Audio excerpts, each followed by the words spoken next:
from Boston. We just had our first touchdown. Antonio Gates out of the gates with 3, maybe 4 catches and a touchdown. That would be number 100 for him. So good for Antonio Gates, good for Phillip Rivers owners. But tonight is the Week 5 Sweat Show, and we have got an exciting show. That's because we have tons of players from both games that are highly rostered. This game was one of the highest scoring games of the night. So we have from the Chargers, we've got the guy who just scored the touchdown, Antonio Gates. We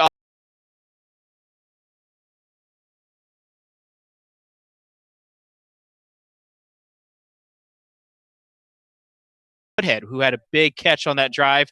So yeah, we're in for a fun night tonight. Hopefully it's fun. So we're going to be just kind of taking a look at things.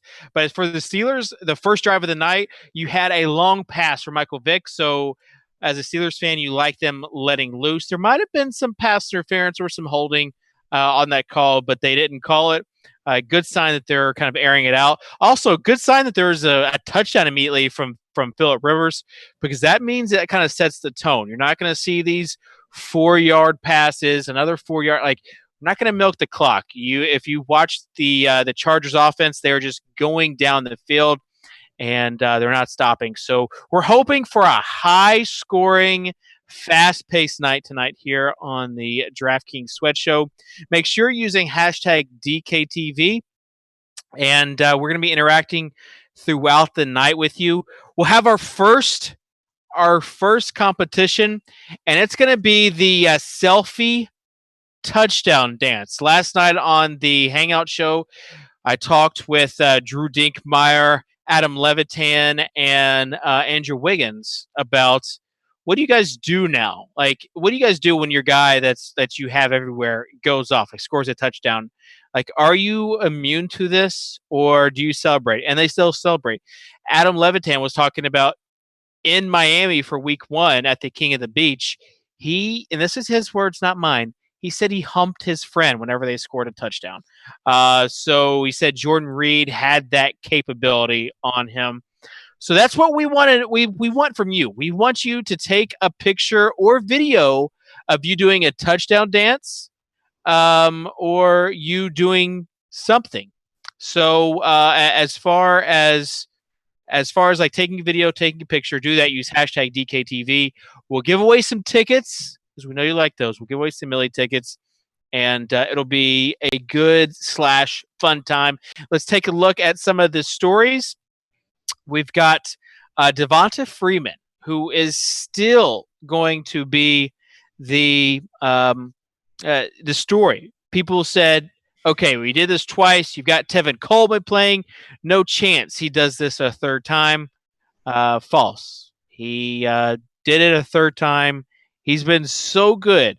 Week 3, he had 45 DraftKings points. Week 4, 37 DraftKings points, 37.9. And week 5, 35.7 points. So 35.7 points yesterday, and they even had that touchdown called back on the pass, and he scored again. So the guy is just pretty incredible. 153 yards on 27 attempts yesterday against Washington, and then 7 catches for 44 yards. That is a ton of market share. We also have the big week for quarterbacks. You have yesterday Josh McCown, 36.48 fantasy points, and he was 5,100. There were a few people that asked me on Twitter, said, Socrdave, Josh McCown, 2 straight weeks, 300+ yards. Should I play him again in GPPs? And I basically said, sure. I mean, GPP play is a guaranteed prize pool. That's like daily fantasy speak for a contrarian play, or just a play that you might not think about. And I said, sure, but there are other plays in that price range I would rather go to, such as Michael Vick. So for those people that I misled, sorry, because he scored 36.48 points, had a rushing touchdown, had like 400 yards. I don't know how many yards. So he had a lot of yards passing. And Eli Manning last night, 32.74 points, really got it going. Of course, the Larry Donnell touchdown at the end was great for the Eli Manning owners. Odell Beckham came out hot in that game, but then suffered a hamstring injury and is highly questionable for the upcoming week. But Odell could have had a monster game, and maybe even Eli had a bigger game if he stays in, because all those passes going to, because Ruben Randall was out. So all those passes going to those no-name wide receivers should have been Odell last night. So we've got Eli Manning, and then Blake Bortles, Andy Dalton, and Joe Flacco. Flacco with that beautiful rushing touchdown. And if you had Justin Forsett, you were tilting in the first half, because Flacco with 2 rushing touchdowns, also with the play action pass to his fullback. So was very frustrating as a Justin Forsett owner to see your guy. But Forsett ended up fine, had over 30 fantasy points, and then also even had an injured ankle, I think, at the end. Still got 30 fantasy points, so he was fine. Andy Dalton, though, against you'll see some high scores that had Dalton and Eifert tonight. So as Vic just gets absolutely hammered, that's one thing they've got to make sure that he plays good. Melvin Ingram on that play. Ingram was a beast at South Carolina, and it comes in on the inside blitz and just hammers Vic right there. So his arm was going forward. It's a question if he was going to be a fumble or not. Andy Dalton, though, 5-0. Tyler Eifert just went nuts. So you're going to see some Andy Dalton and Eifert stacks as we take a look through the leaderboard. You've also got the Bengals. Just, it was pretty cool story. 5-0. Like no one really said that. All right, so let's take a look at the DraftKings Millionaire Maker for this week. We have, as I'm pulling this up. Okay. I'm hearing something now myself. So there we go. So something there. I'm sorry, we're having a little bit of audio issues. I have the Speech Jammer app on my phone that I was wanting to use later. I'm not sure if we can use it, but it was like where the audio is a little bit delayed and you have to talk. That's what we just had natively. So, all right. So let's go to this Millionaire Maker and 1.2 million to first place. And in first place, we have the Blue Pride 27 lineup at 250.26. And we also have in third place Shen Tai, maybe? Yeah, it's 15. And they actually have Antonio Gates, who already has 12.4 points. So he is already in double digits on the first drive of the game. 3 catches, 34 yards, and a touchdown. So if you went with Antonio Gates, which he's 14% owned, you're feeling good about that. So Chin Tai, I guess that's how you say it, 15. You're looking pretty good, 13 points down. As far as other highly owned players in this, you got Phillip Rivers at 11.4%. I was surprised to see his ownership percentage that low. I thought he was going to be higher owned than that. You've also got Le'Veon Bell at 36.8%. Danny Woodhead at 4.5%. And then Mike Vick at 1.2%. So some lower owned guys there. And should be interesting, though, as we go through this game. Like, this isn't going to be one of those games we talked about yesterday with Drew where he felt like they were just milking the clock. I think this is going to be a game where they just get after it up and down.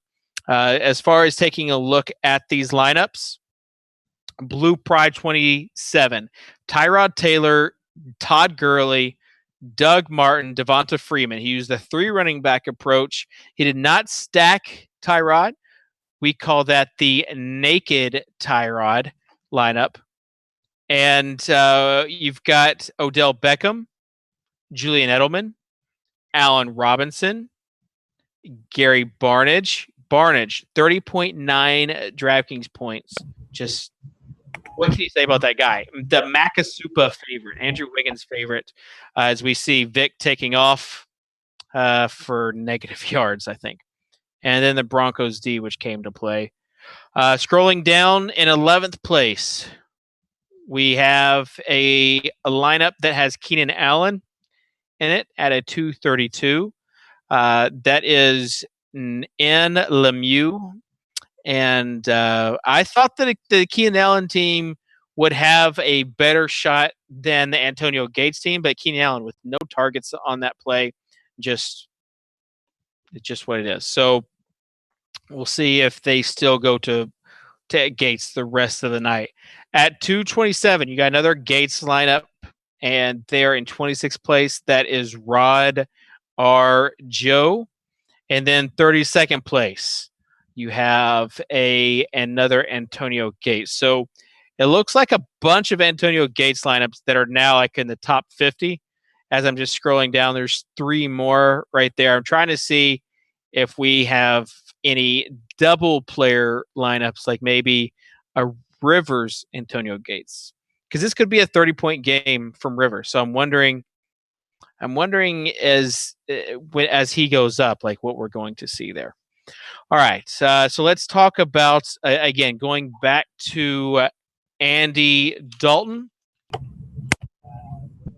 and he had 31.04 DraftKings points against the Seahawks. So that is the most points that anyone has allowed, or that the Seahawks have allowed to any opposing quarterback over the last 2 seasons. And you're talking about Tom Brady in Super Bowl 49 with 29 fantasy points. Phillip Rivers in just a regular game, 25. Nick Foles, 23. Peyton Manning, 22. So as far as the Red Rifle, Andy Dalton, that's his nickname, right? The Red Rifle. Okay, good.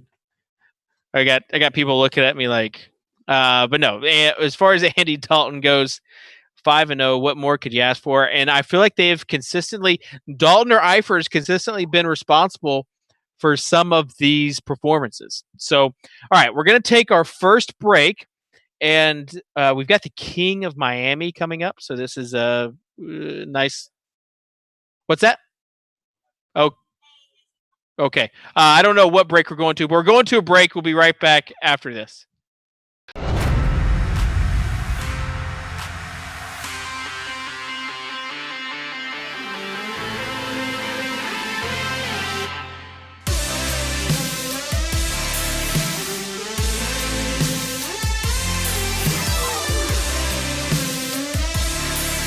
A lot of people here having some good conversation, good food, some good drinks, a lot of fun. I've had a drink in my hand nonstop. Hopefully I become a lot richer by Sunday.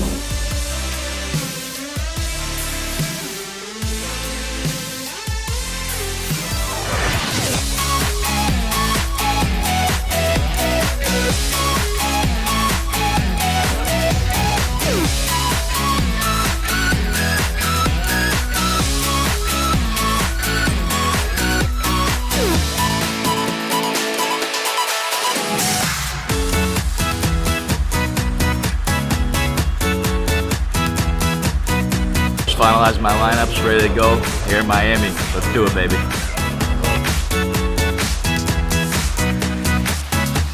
Kickoff, ready to go. It's showtime right now. Week 1 in Miami.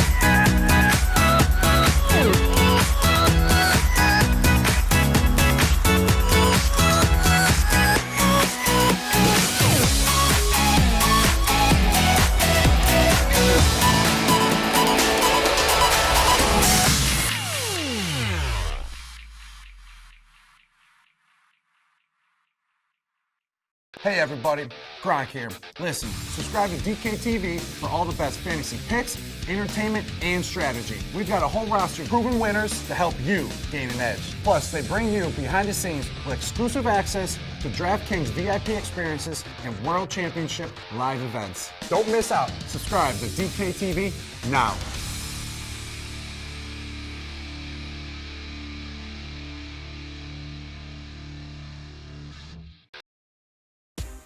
Oh man, I cannot wait to go over there and get, what? We're still going here? Are you serious? Oh man, what else do you want? We've gone about 4,000 miles. We've talked to team after team. By the way, how cool is this DraftKings Lounge? Check this out here in the Cowboys Stadium. All right, if you wanna know, guys, we have interviewed player after player, coach after coach. I had the best time on this tour, I really did. But check out some of the other highlights of some of the biggest names in the NFL. Stop by the Glaze Across America DraftKings Tour Bus. You've got to be kidding me.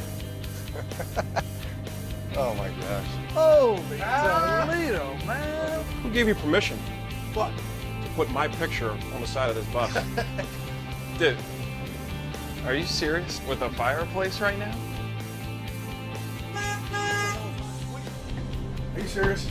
Wow, I'm so serious. Yeah, I don't think you're licensed to handle this vehicle. You like the bus? Welcome What do you to my think? bus. Oh, Welcome to your bus, that's it. Sweet. TVs, right? Good setup. All right, sit your butt down with me, man.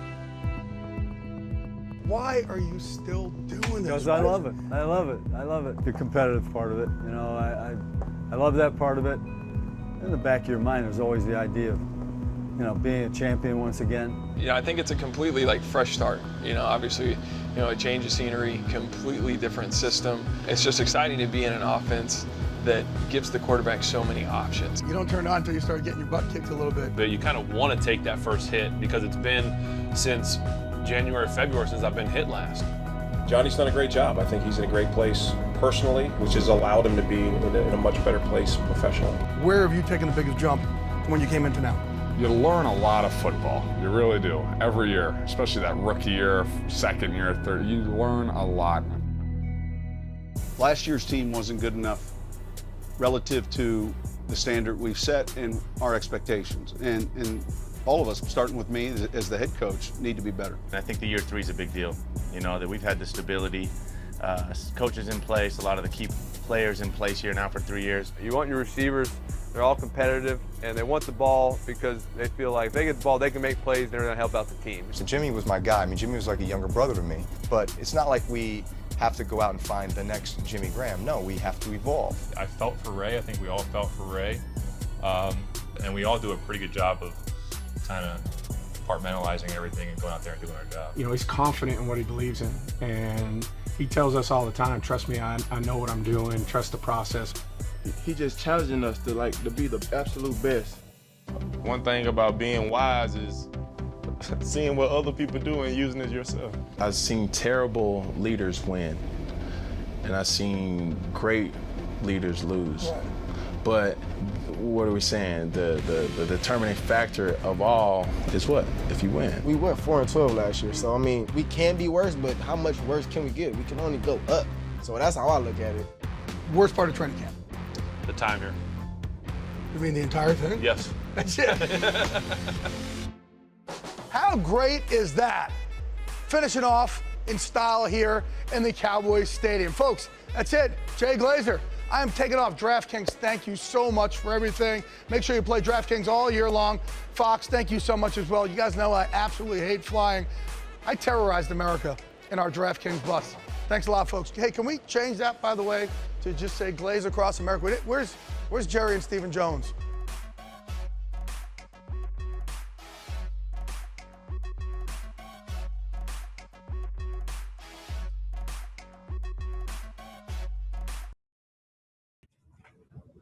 All right, we are back, and we have Adam Levitan, I think, maybe. Hey, what's going on?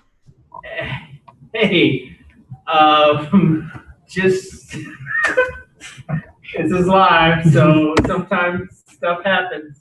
All right, so Adam, what's up, man?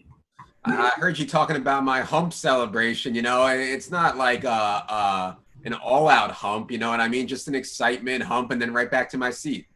Yeah, I'm just saying we all have stuff that we do when our players go off. Yours is the mini hump. That's okay. So right now in this game, Antonio Gates is getting all the love, and Woodhead. No Keenan Allen. Are you concerned at all?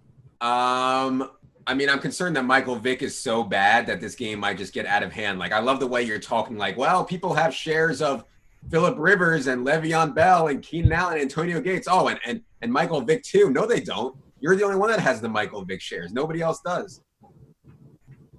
1.2% of the Millie Maker does. Yeah, what percent of cash games? Like, only Soccer Dave. There are a few people on Twitter that said that they were using Vick. Not just me. If you went cheap, and cheap quarterbacks seem like the way to go. Like, these high-priced quarterbacks aren't doing what they're supposed to do, and that's scoring a lot of points. Oh, I hear you. I never play expensive quarterbacks, but, you know, what was Vick, 51? I don't know, but he just got like a 50-yard pass to Antonio Brown. So I'll take it if it gets Le'Veon Bell into the scoring zone. Yeah, but I thought that, like, you know, going to Tyrod for 58 or Rivers for 62 or even like Bortles and those guys were, you know, or Dalton were more sensible than Vick. But, you know, maybe you'll prove me wrong. Maybe he'll prove me wrong. Yeah, so, yeah, I could use like a 300-yard performance for him. You're laughing, but I could. Also, if you have Antonio Brown, like, I don't know what his shares are, but that was a pretty big play for him. And they went long, and we'll see. Too much D'Angelo. Yeah, I was about to say, they talked last week about wanting to use him more in that last game, but they didn't. This game, they did. I saw two wildcat formations where they snapped it to Le'Veon. One, they handed it off to D'Angelo, and one, he kept it. I mean, they think that D'Angelo Williams is talented, I guess, or maybe they just want to keep the ball out of Vic's hands as much as possible. But either way, yeah, I don't like seeing D'Angelo out there too much. I'll say that. I don't know why they would want to keep the ball. Oh, that's fine. We probably had a holding call as well. But yeah, if you chose Bell over Charles because he's 700 more, you felt okay about the decision. You hated the injury, but you felt okay about the decision. But then now the first quarter, you might have like doubts. Like, I thought he was like guaranteed a 25-point performance. It hasn't looked that way so far. Yeah, I mean, they got to get the dump-off game going to him. I mean, he caught 80 balls last year, and he was heavily involved in the pass game last week as well. I think that's where they can really get him going, and that's really why Le'Veon Bell is so valuable. You know, kind of like Matt Forte and like Jamal Charles. You know, guys that play no matter whether their team is ahead or behind, and guys that catch passes in this full PPR format are so valuable. There's a catch by Le'Veon Bell. All right. Maybe instead the Pittsburgh Steelers gets all their points in garbage time. Because garbage time last week did affect the outcome. You had Chipotle Addict, who got all of his points in garbage time. Even the touchdown saving non-points that he got were in garbage time.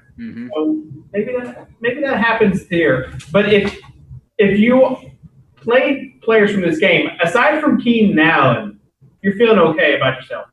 Yeah, and I have a lot of Keenan Allen. I don't know. Like, I expect that Pittsburgh can keep it close enough where they'll have to go to Keenan Allen. I mean, he had 2 games where he had like 17 or 18 targets and 2 where he only had 6 or 7. I thought that somewhere in the middle was fair for this spot. But, I mean, maybe I was wrong. I didn't think that Gates coming back would affect Keenan Allen's target count that much, but maybe I was wrong. We'll have to see. Yeah. That was a big question as far as Gates taking away Keenan Allen. And we thought that might be at least in the red zone which it was. Yep. But it's like he's getting all the love.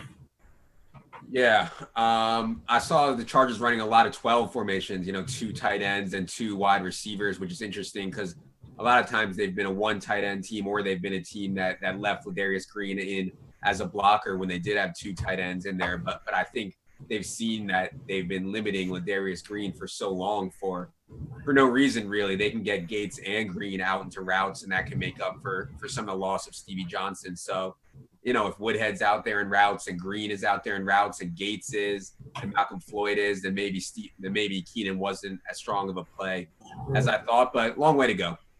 Yeah, 3/4 to be exact, 75%. Talk about Devonta Freeman, because we just said if he's going off for the 3rd week, then he goes off for the 3rd week. Like, I feel like this was a fool me once, shame on you. Fool me twice, shame on me. Mm-hmm. With Devonta Freeman, 3rd game in a row with 35 or more fantasy points. Yeah. I just thought that the spot this week was tough because Washington really does have an elite run defense.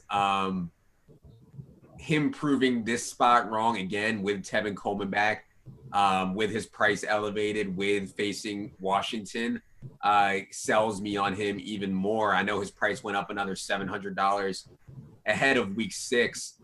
It's still hard to fade him. The only reason that I didn't have him this week because I was so high on the floor of Charles and Le'Veon, and I also thought that Dion Lewis was grossly underpriced. So I didn't really find any way to get Devonta Freeman into my cash game lineups, which obviously in hindsight is a mistake, but looking back on my process, I think it was okay. Like, I didn't really I wanted to roster Justin Forsett more than I wanted to roster Devonta Freeman. Definitely. I'm looking at some of these teams, and there's actually a team that is, hey guys, there's actually a team that has Bell and Gates 37 points behind. So that'll be interesting. All right, talk to me about this Jamal Charles situation. Obviously, he's not going to be playing. The question is, who is going to right. Yeah, and I hope I'm saying this guy's name right, but Charkandrick West was a undrafted free agent out of Abilene Christian in 2014. But, a lot of these running backs that go undrafted, that doesn't mean they're not talented. It's just because the running back position is kind of so devalued in today's NFL. So his SPARQ score, which I think is a really good test of athleticism, was just off the charts, the 6th best SPARQ score in the 2014 running back class. He really looked good in the preseason plays in the pass game, and he beat out Niall Davis for the backup job. Like, he was the one getting the carries, not Niall Davis when Jamal Charles needed a break early in the season. After Jamal Charles got hurt, West outsnapped Davis 18-4. I think the ratio might be a little tighter going forward, but I do think that Charkandrick West is the guy we want to own, and his spot in week 6 is okay at Minnesota for $4,000. I think we definitely have to dig deep and think about how many touches we can project for West, but I have a feeling that his projection is going to smash a $4,000 salary, even though the Vikings are coming off of a bye and even though the Vikings are at home. Yeah, I think that's the big question that people have as far as like the distribution. Yeah. And in the preseason, it was West that kind of won that role. Mm-hmm. So what we see now is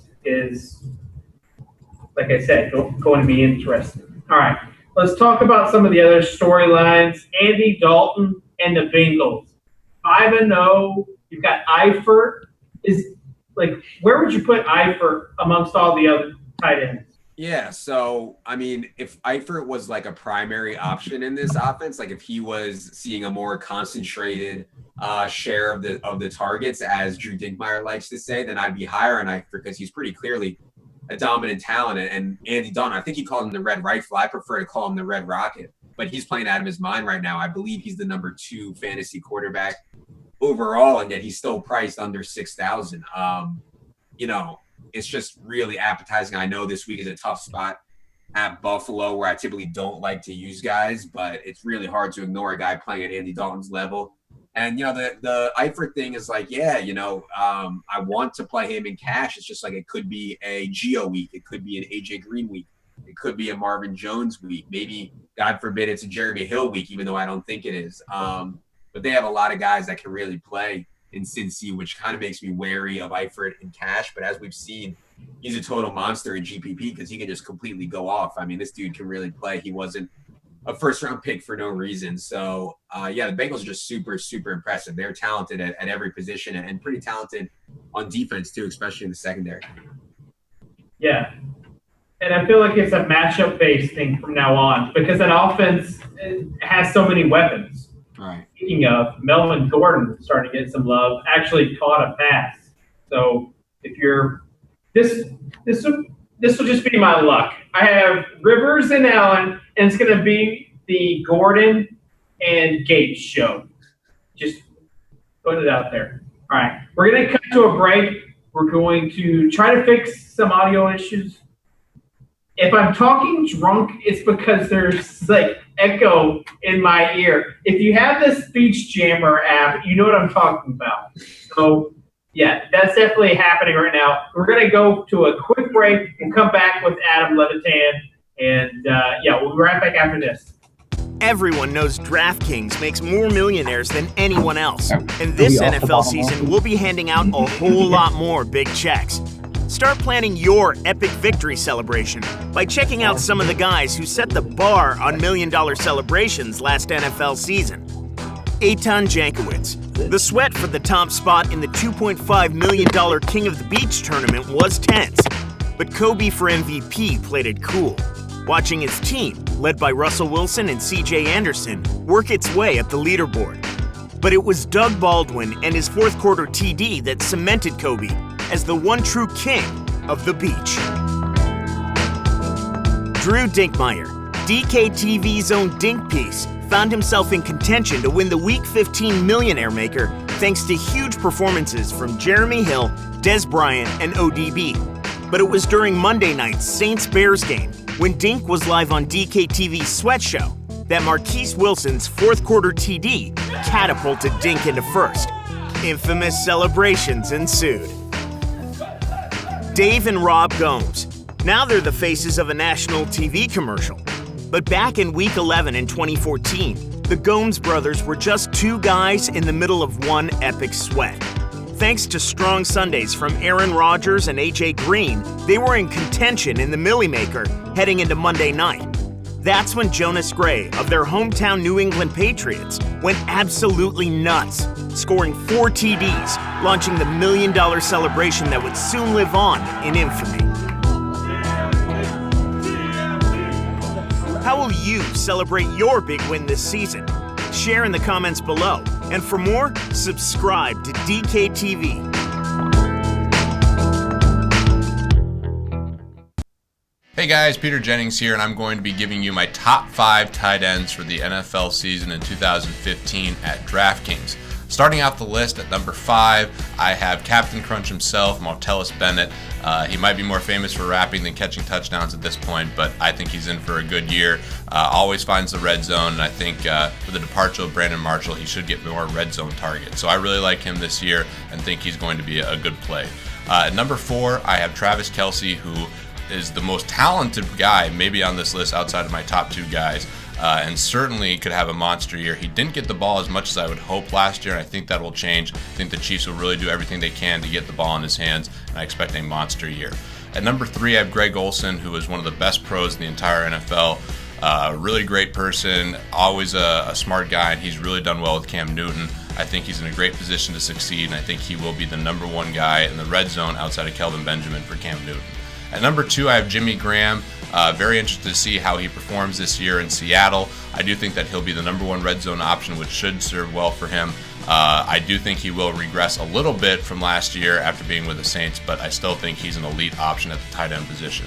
My number one tight end this year is Rob Gronkowski. He really needs no introduction. He just came out and said he hasn't spent a single penny of his NFL checks, and he's going to continue to get those. He's going to score a ton of touchdowns this year. He is definitively the number one option in that offense, and I expect another monster season if he can stay healthy.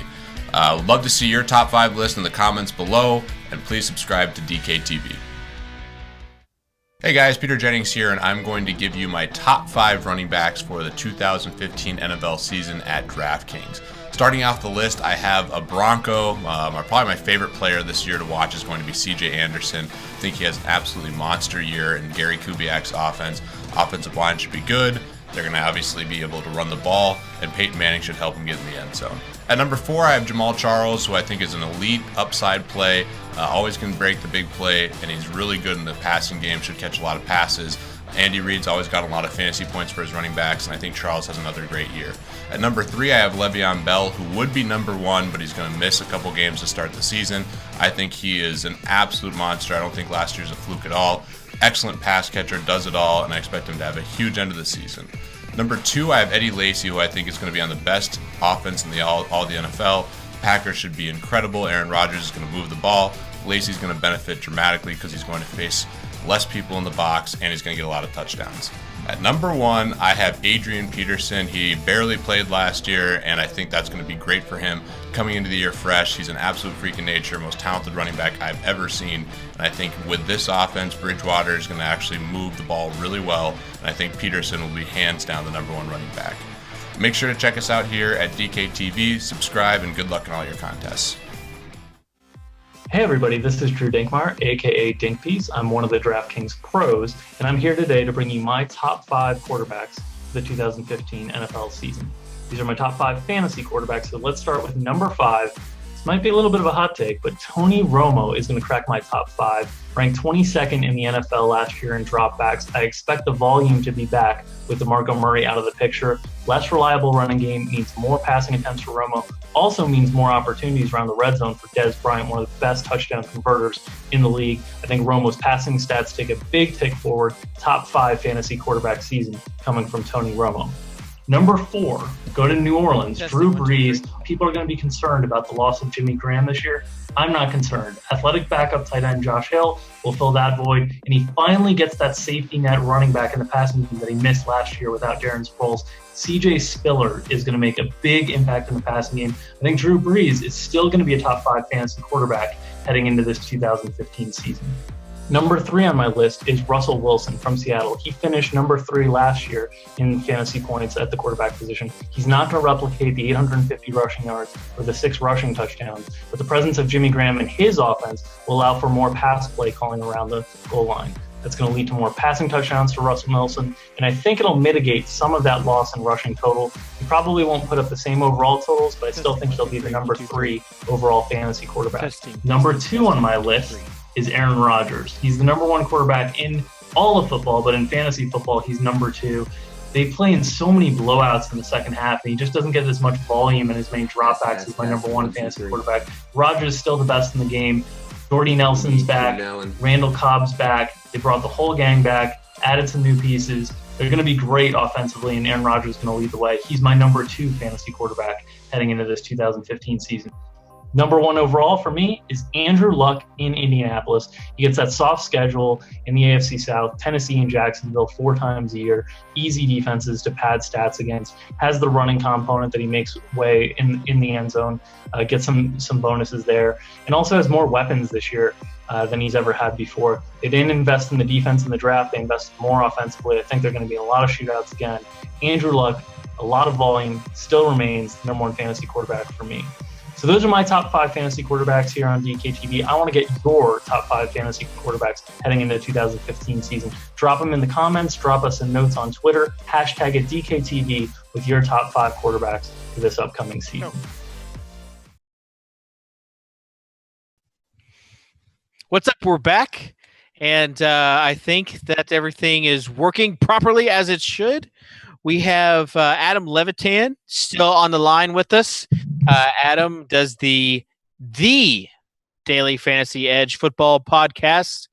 you can catch on iTunes. Did I get it right? I mean, I mess it up every time. Did I get it right that time? I think so. I messed it up too. Maybe we should have come up with a simpler name. What do you call it? It's the Daily Fantasy Football Edge, but maybe we should have, in hindsight, gone with maybe we should just call it the Edge. How about that? The Edge. You got to make sure you emphasize the. All right. So we have so far an interesting Steelers offense with the Wildcat. Did we expect that at all?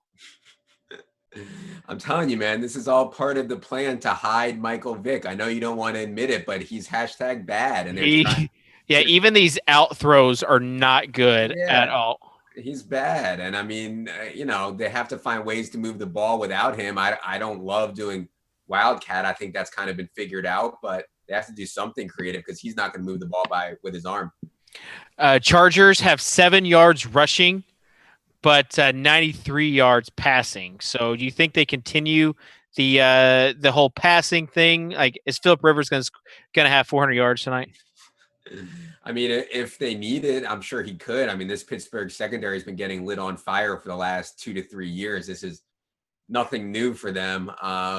So yeah, and Rivers actually, even though the offensive line is banged up, he does have a lot of weapons, like we talked about before the break, with Gates coming back and Green emerging and Keenan and Floyd being healthy and Woodhead and Gordon catching a couple passes. Like, their skill players are pretty good. And playing at home, obviously, in San Diego, pristine conditions. So yeah, I thought it was a big spot for Phillip Rivers for sure. As far as Keenan Allen, he did get a target, but still no catches for him. So I'm sure people need some Keenan. Still a long way to go in this game, though, to see kind of what happened. But you've got your frustrated face on. Yeah, I mean, I have my main cash lineup is Keenan, Rivers, and Le'Veon. So has not been an ideal start, I would say, but still optimistic. I might get my hump on eventually. We'll see. All right. For those that just now tuning in, that's Adam's touchdown dance, not an actual hump. All right. We've got the Thursday night game, and this game, I feel like a lot of injuries is going to dictate it. We've got Colston, who they said might have some structural damage, I think, in his shoulder. And so that means Willie Snead, who still is fairly cheap on DraftKings. And then on the opposite side, Julio Jones. Do you think Julio goes? Yeah, I think Julio is going to go. I mean, the concern is that he's going to be as limited as he was last week, which would be a concern. I thought he did not look like he was moving like himself, even after he dove on that ball to get the fumble. He kind of came up kind of gimpy. So, to pay 9,200 for a guy that we don't know is 100%, I think is way overboard. I mean, Julio is so expensive. You better be getting him at 100%. And all the way at the other end of the spectrum, like for 6,000 less or 5,900 less, we can have Willie Snead, who's pretty clearly the best wideout on the Saints right now and should see even more targets than he has been, which has been plenty, but should see even more with Marcus Colston likely to miss this game. So it would be hard for me if I'm playing Thursday not to use Willie Snead. You've got Antonio Brown with the long return, and then Todman. I guess that's Jordan Todman from UConn. Just got a block in the back call. So they'll be starting deep in their own territory. But yeah, I mean, Snead might be the heaviest owned guy in those Thursday contests. Yeah. It's kind of like Hopkins was. He's like the clear-cut guy. But this is going to be a fun game as far as Atlanta and New Orleans. Like, there should be plenty of scoring. And Atlanta looks good. It's just a matter of, like, if they get out, are you going to have Drew Brees and just all those dump-off passes, not getting the running game going at all? And that was interesting as far as some of these running backs.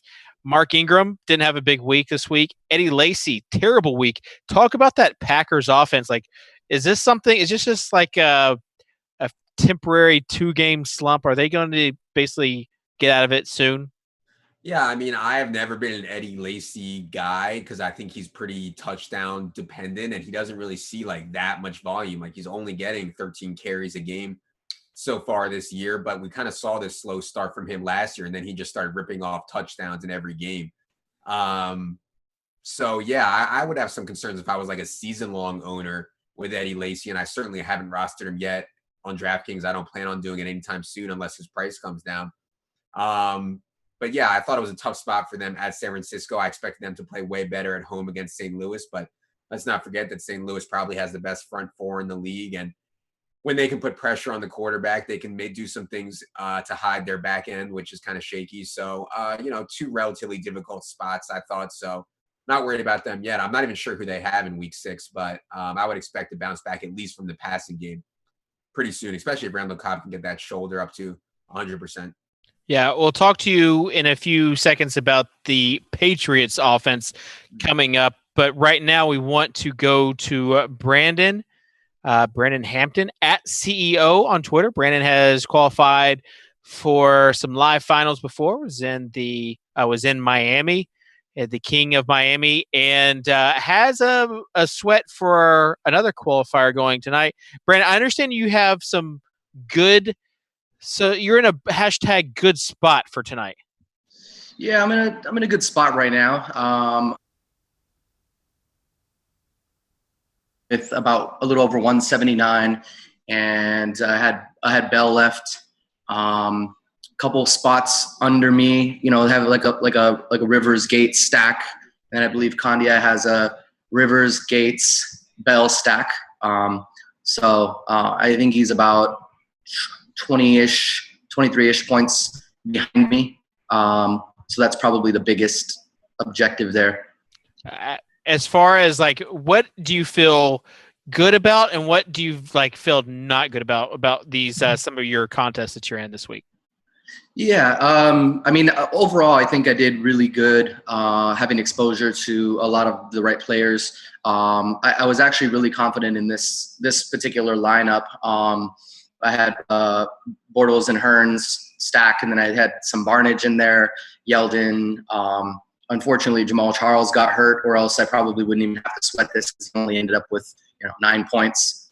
And then I've got another one in the 5,300 mega satellite for the 5 spots, where I have a Rivers and Keenan Allen stack remaining. So it's kind of love-hate when something happens on both sides. But obviously, I feel more secure rooting for Bell on the spot that I'm already in first in, and then the other one I think I'm in 15th or so for the top 5 spots paying. Yeah. Or had guys, it's always a tricky spot when you have multiple lineups out there, because you don't know what you should be cheering for, what you should not be cheering for. Yeah, the clear-cut answer, because I'm already in first, and that one is cheer for Bell to do everything, and Rivers and Allen and Gates to do absolutely nothing. That's the easy one. But if Bell doesn't perform very highly, and I can't kind of shake some of those players that are right on my tail, then I don't know what the exact math is, because some players have the Rivers Allen, some people have Gates and Allen, and some people have Gates and Rivers and Gates. So I'm not exactly sure what it comes out to be. All I can do is just keep refreshing, unfortunately. For people that are unfamiliar with your story, you're the social media guru. You're at CEO on Twitter. You're at Money as Bell, just going ham on this drive. But you are the social media guru. You decided to get into it. I think maybe on your second week last year, you qualified for the live final, and then did you finish third in the Bahamas? Yeah, Bahamas. I took third. King of Miami, not so lucky. I think I finished 14th or 15th in that one. Early in the season, it's always harder to play. Everything's such a crapshoot. But we're kind of at that point where we have a lot of information. We know who's who. We know who plays better where, and all those different details. So it's kind of coming to fruition that you can use actual legitimate information from here on out. What is when you first start playing, is there anything you look back on now that you feel like you've learned that you wish you would have known week 1, even though you qualified week 2? Is there stuff that you've changed since last season? I mean, even since the beginning of the year, I'm always making improvements. And I guess the best piece of advice I can give without, giving away the farm is, it really comes down to volume at the end of the day. If somebody's not playing and somebody else is, they're going to get more volume. And in that situation, you also have a big advantage, because if somebody is not playing, meaning somebody's hurt, you're going to get a better value and a price tag on that person who is going to get the volume. So I just look at, injury reports a lot, follow closely, backups are and what sort of roster changes that the teams are making to adjust. And, there's always those moves where you can get people who are significantly underpriced and they're going to hit value every single time and some beyond. Like Barnage this week had 31 points and he cost 3,800. That's 10x values, or I'm sorry, about 8x value. So how do you fade that? Yeah, he did amazing. One of the top tight ends for this week. When you look at the qualifier that you won last year, being in the Bahamas, you obviously want to be at the King of Miami, and you're hitting these qualifiers. Talk about just a live final experience, and is this something that you want to like put your personality, like your brand out there as well? Yeah, I mean, definitely could potentially do something, in the space later, personal brand wise, having some, pretty good success very, very early and very quickly. But the live finals are amazing. I mean, you get to go out and you get to sweat in person. You can sit right next to the person who's right in front of you, right behind you. And it makes for, a whole better experience. It's the same thing as watching a game at home for your favorite team, watching, going to the game and experiencing the atmosphere. It's night and day, and it's, it pales in comparison, to do it here from home at my house by myself in my office. So definitely a really cool experience. And you also get to meet a lot of the other players, you talk strategy, a lot of prop bets and all that good stuff. So it's just tons of fun. Yeah, as far as the live final this year, they have raised the stakes significantly with $15 million or 15, yeah, maybe 15, and $5 million though. I know $5 million is the first. Right. The 200 contestants, and then the top 10 go to LA for an ESPN. I mean, so even since last year when we were in the Bahamas, the industry has just grown to a significant proportion. Yeah, I mean, it's big. There's, I think still a huge untapped market of year-long players that, for whatever reason haven't made the conversion yet, but that big gap is little by little closing. I read a report today that both sites had both of the big top two had record weeks. So that's always good to see more people getting involved, more people, learning the daily fantasy as opposed to the year long. And, I think that it's got some real longevity behind it. It's a very big market. And again, it's very, very untapped when you're talking about the number of people who play year long versus daily. So it's only going to get better. Yeah, definitely. It's every week there's more and more people out here as we see. I think we're going to get our first field goal try from Chris Boswell. So it's the fourth Steelers kicker this season.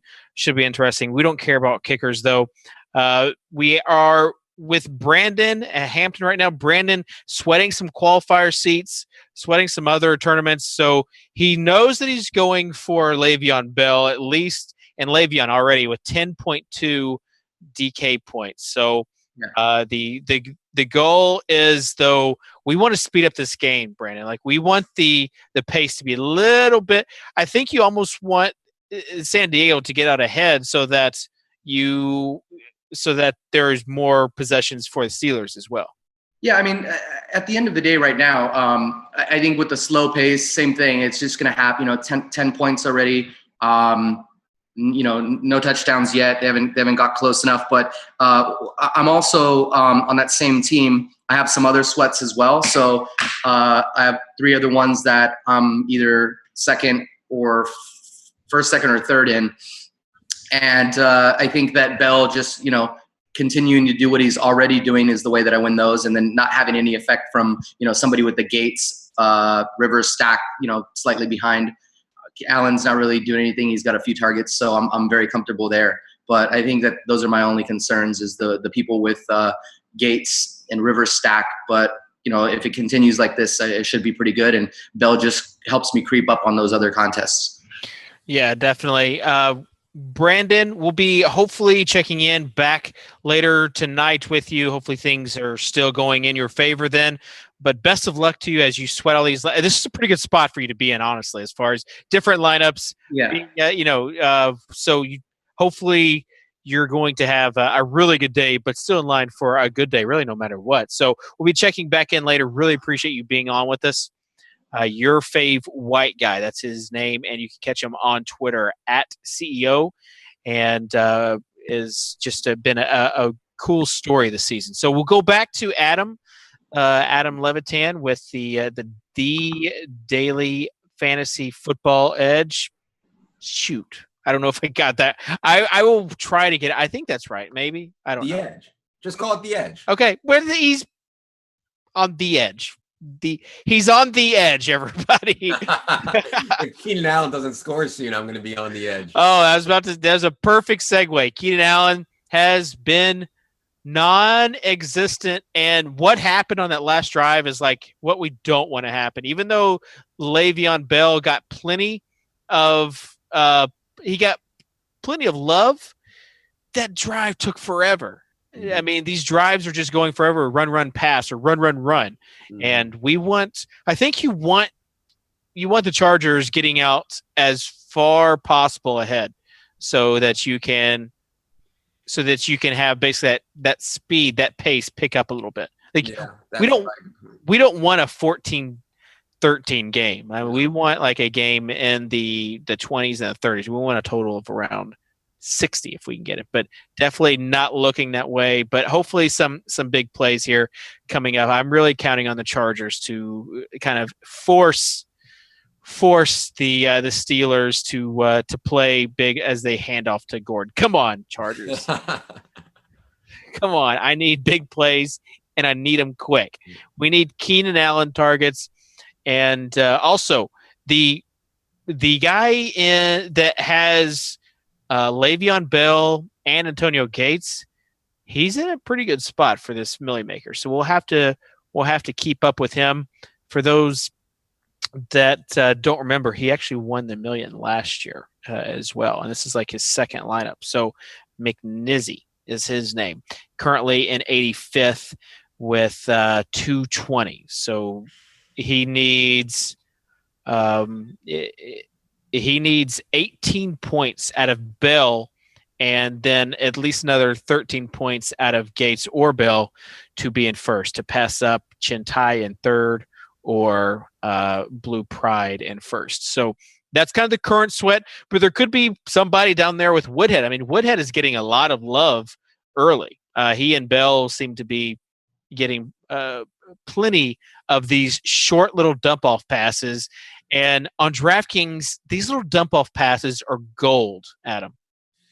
Yeah, and the Chargers offensive line, which has been so banged up to the point where they were pulling guys off the street, third and fourth stringers, they seem like they're caving in a bit and not giving Rivers as much time as he needs. So maybe that'll lead to more little dump-offs. But, yeah, we know Woodhead's role. I mean, we know what he's going to do. He's going to play on passing downs, and he's actually been playing in the red zone a lot for them as well. So, oh, my God, that was a duck. I think he got hit as he threw it, but Antonio Gates was open. Maybe Antonio Gates of 10 years ago catches that. Could use some dump-offs to Le'Veon Bell here in this 2-minute drill. How far do you think Michael Vick can throw it? Do you think he can make it 6 yards, or just like I'm talking about accurately, or do you think it has to be just like wildcat? He can. Vick can fire it. I know that's not what I meant. I meant, can he throw it accurately 5 yards? That is not possible as far as what he's doing. So we have Geno's Jawbreakers. He's currently 36 in the millie. That pass could have really helped him out. So we'll go to Geno's Jawbreakers and be right back, Adam, with you before halftime. Is your name Geno's Jawbreakers? No, it is not. It is Jim. Okay, so Jim, and tell us a little bit about where you're from, Jim. I'm originally from Howard Beach, New York. I'm a Jets fan, lifetime. Grew up right there in Flushing, and joined the Air Force and been traveling the world for about the last 26 years. Oh, Air Force man. Currently in 36, you had Gates. Are you just like on the edge of your seats whenever whenever the Chargers have the ball? I am. I've been, kind of disappointed. I seen about the second or third series he wasn't in. I know he's just coming back from suspension, but I was hoping to see him in there a little bit more, getting a few more targets. That last duck really would have helped out if he would have caught that. Yes, you currently have 224.82. So any sort of significant passes to Antonio Gates, like that first drive, just had to be a really good feeling. How much has your My Contest page from the start of the game till now? I've been on there quite a bit.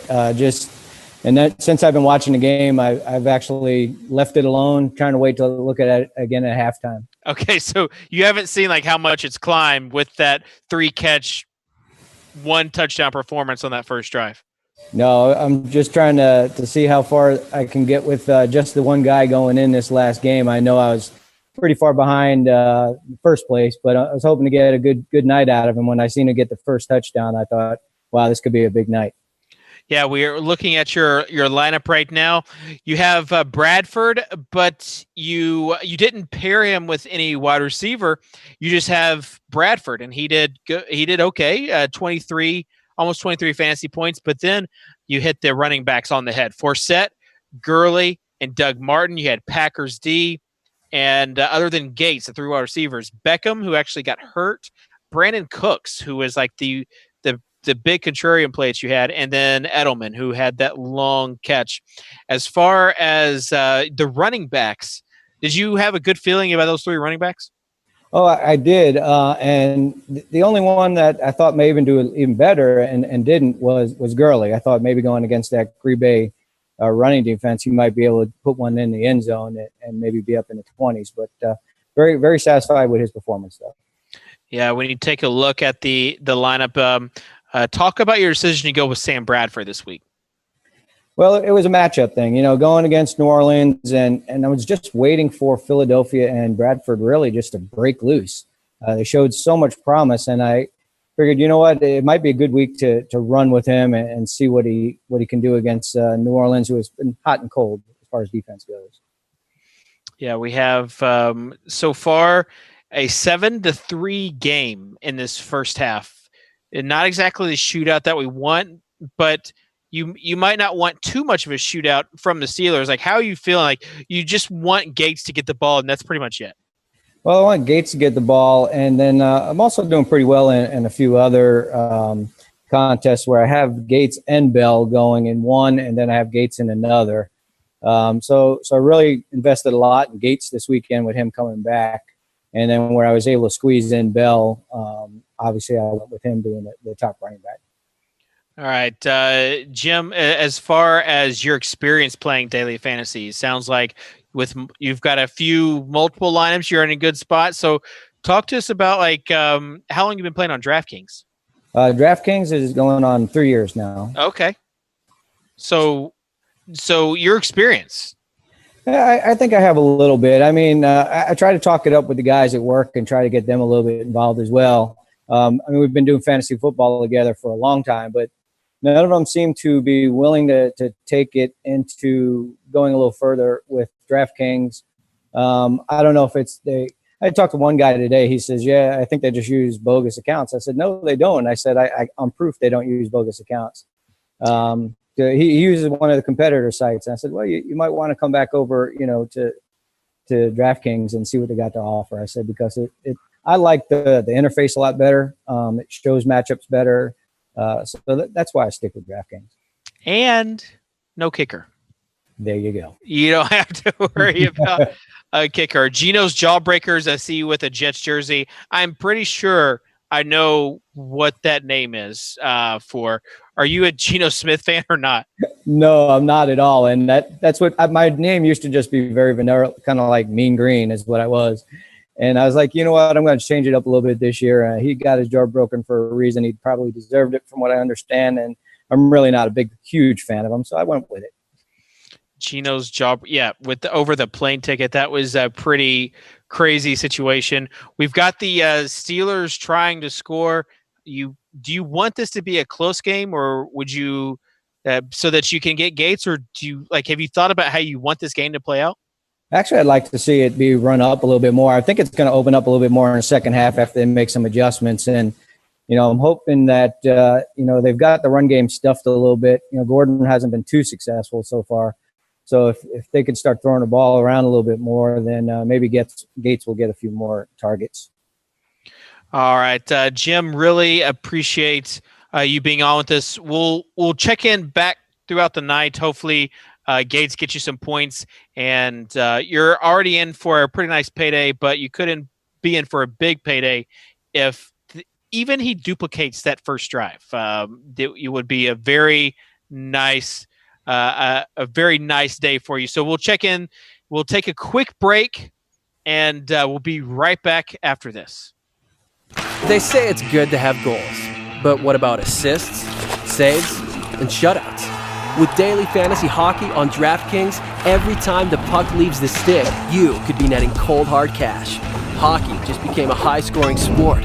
Build the ultimate fantasy lineup by balancing the big salary stars with diamond-in-the-rough prospects. Decipher the studs from the duds with DraftKings player cards. All the stats you need to make the right call are at your fingertips. Consider pairing teammates on your roster. If their line scores, you earn points for the goal and assists. When you're set, click submit and watch your handcrafted lineup rack up points. Kick save or not, it's still a beauty.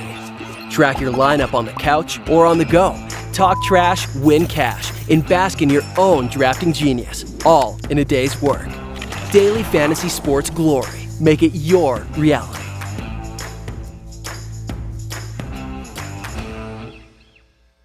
NHL hockey is now only a few days away, and to help you get jump-started on your research, here's a rundown of the top 5 player trades and acquisitions made by teams in the offseason. Number 5. Detroit's free agent signing of Mike Green. Green is an offensive-minded defenseman who put up loads of points while with the Washington Capitals, and will now help quarterback the power play in Detroit. Expect him to excel with skilled Detroit forwards Pavel Datsyuk and Henrik Zetterberg this year, and to be one of the top fantasy producers at his position. Number 4. Washington's acquisition of TJ Oshie.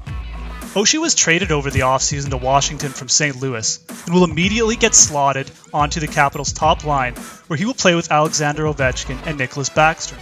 A dynamite two-way player in St. Louis, Oshie could see his offensive production skyrocket this year, playing with two of the most skilled players in the league every night. Make sure he's on your list of value plays to start the season. Number 3. Dallas Stars acquisition of Patrick Sharp. The Dallas Stars acquired Patrick Sharp in a trade with the Chicago Blackhawks this offseason.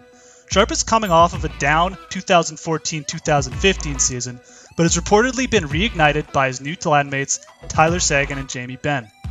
Dallas was the second highest scoring team in the league last season, and Sharp will see a ton of time on the power play. Expect him to rebound and return to the role of consistent fantasy producer once again. Number 2. Edmonton Oilers drafting Connor McDavid. The Oilers had the first overall pick in the 2015 NHL Draft and selected once-in-a-lifetime prospect Connor McDavid. With a record-setting junior career, McDavid has been compared to the likes of Sidney Crosby and Wayne Gretzky in terms of skill. He'll join the Oilers this year and projects to give a fantasy boost to not only their skilled players, but the entire team. Keep an eye on his progress this season. Number 1. Pittsburgh Penguins acquisition of Phil Kessel. The Penguins made a blockbuster trade with the Toronto Maple Leafs and landed disgruntled but talented winger Phil Kessel in the process. This trade could have a huge impact for fantasy this season, as Kessel now forms one of the most dynamic offensive duos in the league, playing alongside Sidney Crosby. Make sure you're aware of when these two are playing, as the pair will be an offensive dynamo for the 2015-2016 NHL season. Share your top offseason acquisitions in the comments below, and for more, subscribe to DKTV. And we are back. We've got 56 seconds left in the second quarter, going into halftime, and the Pittsburgh called a timeout, so it could come back to bite them. I think we have Andrew Wiggins on the line, Andrew Wiggins. You might know him as Maka Supa. Andrew, has this game played out like you wanted it to play out? Well, I got to tell you, I was trying to change a light bulb on a ceiling fan, looked up how to do it, said, well, twist it, but you got to apply a lot of pressure. So I did just that, and the whole light fixture shattered, blood everywhere. So I thought maybe I was going to have to go to the hospital, but thankfully there's such thing as super glue. And yeah, I haven't seen much of the game. Wow. So, but I will say one thing happened. Finding the end zone. Yeah, that's what I was wanting to know. Wow, poor guy. You didn't even get to see the Antonio Gates drive? 3 catches? Did see that. I was holding my finger above my head, and I was lucky enough to see that. Okay, so you super glued your finger back together. Yes. Are you going to go to the doctor at all? Well, I hope not, unless it gets super infected or something. Andrew, what is going on, man? Well, we just had a Keenan Allen catch, and then Danny Woodhead. Man, Woodhead takes it for like another 17 yards, and they're going to keep on going. I mean, they're hoping for a field goal, maybe even more right now. Only have one timeout left, but that decision to call a timeout by the Steelers might not have been the best of the decisions if they can get another pass. And sure enough, they go to Malcolm Floyd there on the sideline. So now they're cooking with gas. If you've got Rivers, if you've got Keenan Allen, even I think caught a pass. So an 8-yard catch is an 8-yard catch. He's got 1.8 points on DraftKings in the first half. A little bit unbelievable. Not a lot of scoring though, Andrew. 10 total points so far. This has been just a brutal game for people like myself that have stacked this game. Yeah, I have a lot of exposure to this game, so I was really hoping for a shootout. It does seem like so far that the Antonio Gates being back is definitely hurting Keenan Allen because, I mean, he's been, at least from what I've seen, he's caught a few passes over the middle, and he's kind of been the go-to guy so far, which has been Keenan Allen's role up until this point. So, you know, it was a little bit of a concern, but I thought Keenan was still in a great spot to have a good game, and there's still plenty of time left. But yeah, as a Keenan owner, I'm not super stoked about that. No, not at all. He did just get his second catch, so it was like a 9-yard catch. So he's moving on up there. Andrew, also Michael Vick, not good. No, looking terrible. Like these out throws, throwing passes at people's feet, just not good at all. And how many times they run the Wildcat tonight? It's like a throwback to 5 years ago. Not with Pittsburgh, but back when Miami used to do that. Yeah, I mean, that's the thing. You also have Danny Woodhead. Woodhead, I think he might be even competing with Le'Veon Bell for points and Gates for points in the first half. He's getting all these little dump-off passes and looks to be a decent play. He's got 10.9 points. Just caught another pass, though. So he's going to have over 12 points. Le'Veon Bell, 14.5. And then also, you've got the Gates still playing. So we'll be interested to see what happens this second half because there are people that have Bell and Gates. McNizzy, who won the $1 million last year, has him this year. But you are the tight end whisperer. Like, how does it feel to be known as a tight end whisperer? Well, I like it. This one seemed kind of like a layup, especially when I found out that he was on touchdown number 99. I mean, if that's not a trip down narrative street, I don't know what is. So, yeah, you love the narrative street. We'll have Drew Dinkmeyer on, who Drew says he doesn't believe in the narrative, but he was talking about it last night. Like, as far as what he does believe in narrative to a certain extent. So do you think he's like a little bit of a hypocrite with that?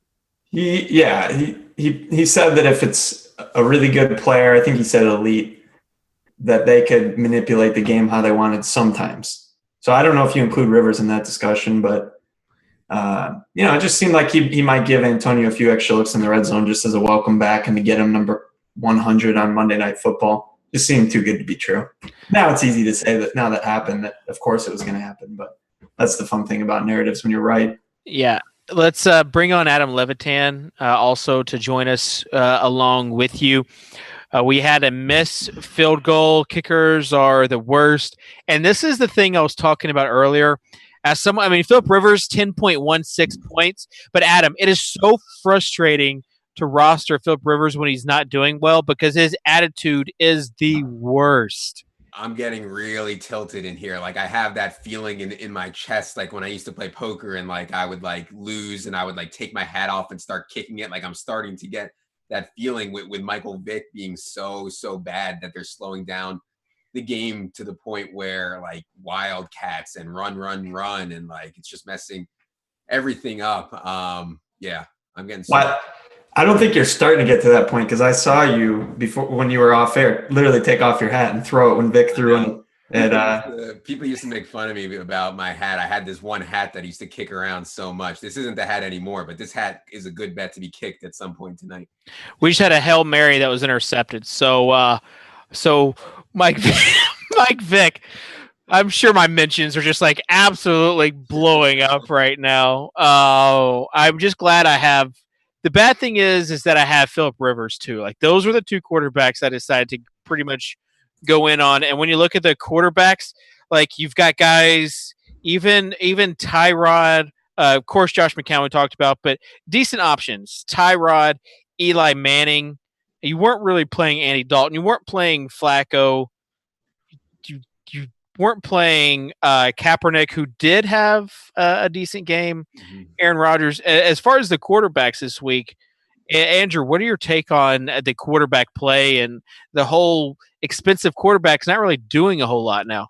Well, Tom Brady had a good game. Yeah. Decent. I mean, he was the go-to expensive quarterback, and I wouldn't complain too much about Rivers. He's got 10.16 points, so I don't know what you signed up for, but that's not too far off the pace of what I was hoping for. I signed up for 30. Yeah, I signed up for 25 to 30. I don't know what you signed up for. I mean, I think if he gets in the low 20s, I'm pretty happy. So I think he could easily do that. And even though it was a low-scoring game, Le'Veon Bell has almost 15 points. Antonio Gates has 14. So, and of course, we just were talking about Woodhead. So really everyone except for Michael Vick and Antonio Brown, who I don't think anyone really played except for maybe some Hail Marys and tournaments, like they're all doing okay. So maybe if the game opens up in the second half, it could actually be a really nice night for all the fantasy players in this game. Nice. And to answer your question about the quarterbacks, yeah, I don't know. It was a tough week. I was looking at some of the cheaper guys. I did play Bortles on one lineup, but I really just wanted the savings, and I thought Rivers was the best play. Brady, I liked him, but I just felt a little bit uncomfortable being on the road, and I just thought maybe they'd get ahead and be running it. So I didn't end up paying for him. But Brady seems like a guy week in, week out, you're going to get like at least 20 points, and of course he has 40-point upside. So I'm going to start thinking more about paying up for him just because I think that offense is, even when they struggle, they're still putting up a lot of points. Yeah, as far as Brady has a pretty good matchup coming up this week, Adam. Have you looked at the schedule? No. Who are the Patriots playing? They're playing, pretty sure they're playing the ultimate narrative street play. Oh, the Colts. Yeah. So this is interesting to me because like every time that the Patriots have played the Colts in the last like 3 years, they haven't really tried to throw. They've gone LeGarrette Blount or Stephen Ridley and just ran it straight down the Colts' throat. So we have narrative street against what they've done recently. I'm going to have to think a lot more about how I'm going to attack that game. Yeah. Do you think, I mean, Bill Belichick is capable of anything. Do you guys think that he could like try to just run it up as best he could? Yeah, he does that every game. Yeah, but this is like could be a special game where they just take the training wheels off from the get-go and just go at it. The Colts have not been good this season. I mean, they just haven't.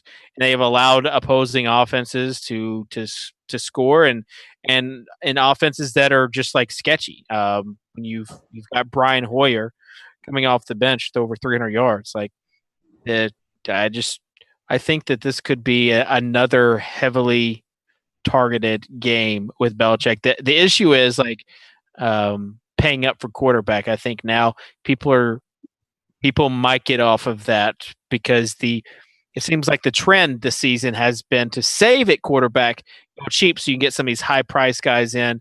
Odell Beckham last night would have had a monster game if not the hamstring injury. You got Le'Veon Bell, who is on pace for a good game.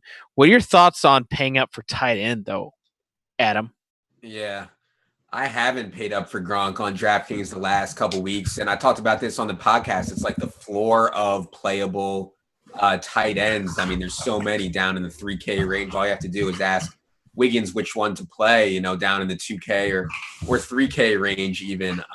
So the savings to Gronk from down there is just so massive, and I feel like the Patriots can kind of pick and choose how they want to beat teams. If they want it to be a Gronk game, great. If they want it to be a Deion Lewis game, great. If they want it to be a Blunt game, great. It's like it doesn't have to be Gronk. So with full PPR, not that touchdown heavy with the yardage bonuses, I feel like Gronk is not a guy that I typically spend up for. I prefer to go for the high floor running backs and wide receivers, guys like Le'Veon Bell and Keenan Allen, who we thought were high floor. We have the Derek Carrier. Right. Who actually had the same number of points as Gronk did at 5,000 less, was minimum salary. And I did like Derek Carrier, and I channeled my inner Andrew Wiggins for that. I channeled my inner Maka Supa for that play. But you've got Gary Barnes. Did you guys see the Gary Barnes play? Whew. Yeah, he's a stud. Like, he is definitely becoming one of the unsung heroes. Like, wasn't even on anyone's radar coming into the season except for Andrew. Maybe no, Andrew wasn't on him until week 2. I saved like the air quotes for guys I just have like no respect for whatsoever. So like if I write something and I put him in air quotes, it means I hate him. And Gary Barnidge was definitely an air quotes guy until week 2. Yeah, we have. I'm reading some of the comments on Vic. Yes, Vic is bad. I know this. Andrew Vic is bad. I will not play him anymore. I do think some of these long routes, like Martavis Bryant would have caught the first long ball on his drive. Yes, he would have.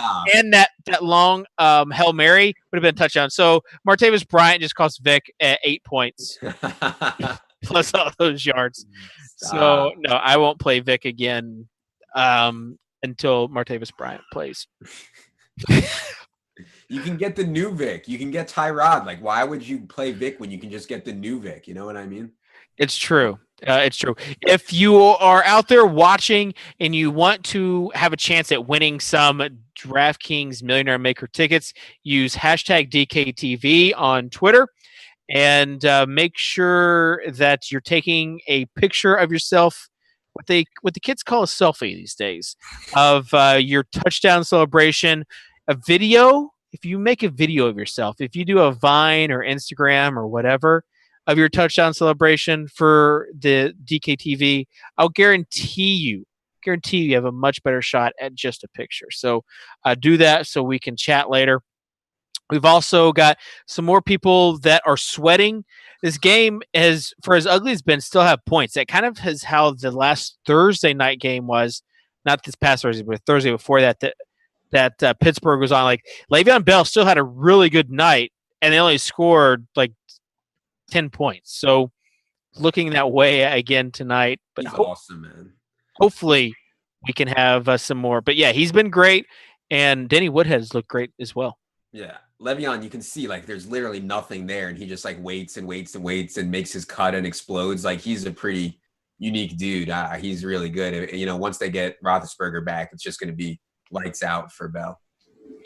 We have people also asking questions on DKTV that we'll talk about, and we'll have as far as the second half, more questions, more competition. So make sure you're sticking around.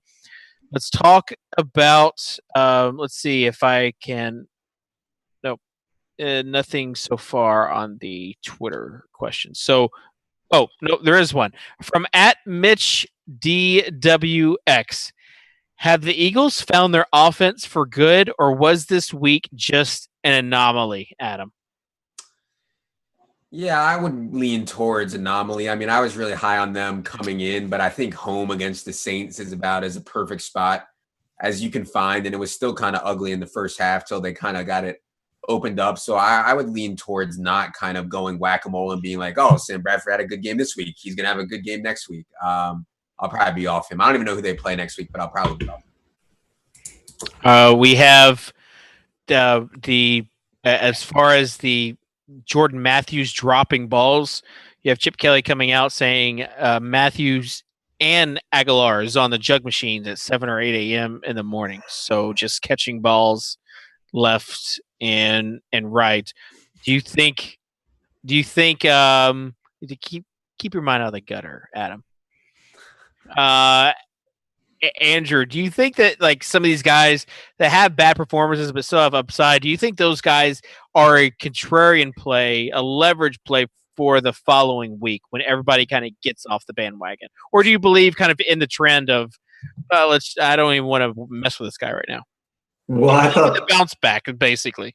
I thought this was the week that they were the contrarian bounce back play. And well, I mean, Bradford was okay, but I stacked him with Matthews everywhere, so that didn't work out so well.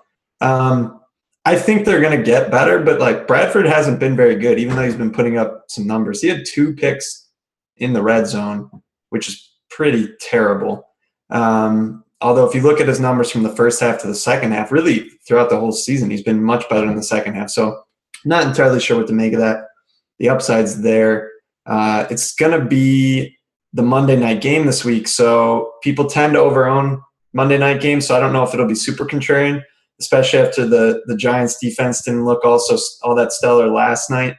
So a lot of people probably saw that. So I'm probably not going to be on it this week, but people probably won't be on too much, I guess, just because it's been so difficult to pick who's going to do well. If you want to take a few flyers, maybe with Ertz or Matthews, I think that would be fine. Yeah, that's the thing. Like the guy we just interviewed had Bradford at quarterback, and didn't pair him with anybody, and that was obviously the move. I mean, that Chip Kelly offense, like you don't know really who's getting the ball, and it seems like Matthews is a security blanket, like at the end of the half or at the end of the game, but not during all the other times. So he had 0 catches pretty deep into the game, almost to halftime. So right, and then they went twice to him. He also had a few balls thrown to him in the end zone with penalties, so it wouldn't have counted, but still drop those. Like you can't do that. All right, next question. Is Knile Davis a good play the rest of the year since Jamal is out, or has Ben Tate working out with Chiefs a bad sign? Adam? Yeah, like we talked about at the top, I think the guy is going to be Chark Handrick West for sure. And then Ben Tate and Knile Davis or whoever they sign can battle for scraps behind him. But I think the guy you want for sure is West. We talked about his athleticism and the way he played in the preseason, and kind of like Willie Snead. Like I like guys that earn their role, not are handed to it. And he beat out Knile Davis. Chark Handrick West was definitely not a lock to me. In the preseason, he made the team, and then he won this number 2 job, and now it's his gig. So yeah, I would be more excited about rostering West than Davis, or worried about Ben Tate or anything like that. We have the next question. Thoughts on Peyton Manning? Do you think he'll eventually have a monster game? If so, do you think it'll happen next week, Andrew? You're talking about this game. I think he's toast. I'm a little late to the bandwagon of calling him toast, but he's looked so bad the last few weeks. I was thinking that maybe Why wouldn't it be? It's right there. a good matchup he'd be able to put something together, but Behind it? he's laboring so much to get throws off. I don't want it facing that one. I just want I think we had Mrs. Goulet on the line. She's famous. We'll see her in a video later. Famous. She tried to come on stage. So Nikki Goulet with some airtime. She'll love that. We have, what are we going to do about Julio's hamstring injury concerns on this Thursday slate? Like, it is a short week. So do you think it's best to just avoid them, kind of wait for the news, especially on DraftKings where you can late swap? Like, just too much concern there, or is it a legit like GPP play that you might go if everyone's off of him, Andrew? I think I'm going to avoid, mostly because even if he says he's okay, he could re-aggravate it pretty easily. I wasn't sure how to handle him this week because I had pretty heavy exposure, and then there was a report that he was legitimately questionable. And then early in the morning, they're saying, okay, well, he's probably going to play, but he's going to test it out. And then they came out and somebody was saying, well, hey, he looks great. He's cutting. So I ended up running him out in a lot of tournaments thinking that people would probably mostly pivot to Odell Beckham. And, of course, he aggravated it real early in the game and just wasn't that effective. He ended up having an okay game because he got that fluky fumble touchdown, but he didn't look right. And given his price, I think he's going to be an avoid until you know that he's completely healthy. And that's not going to be the case this week, I don't think.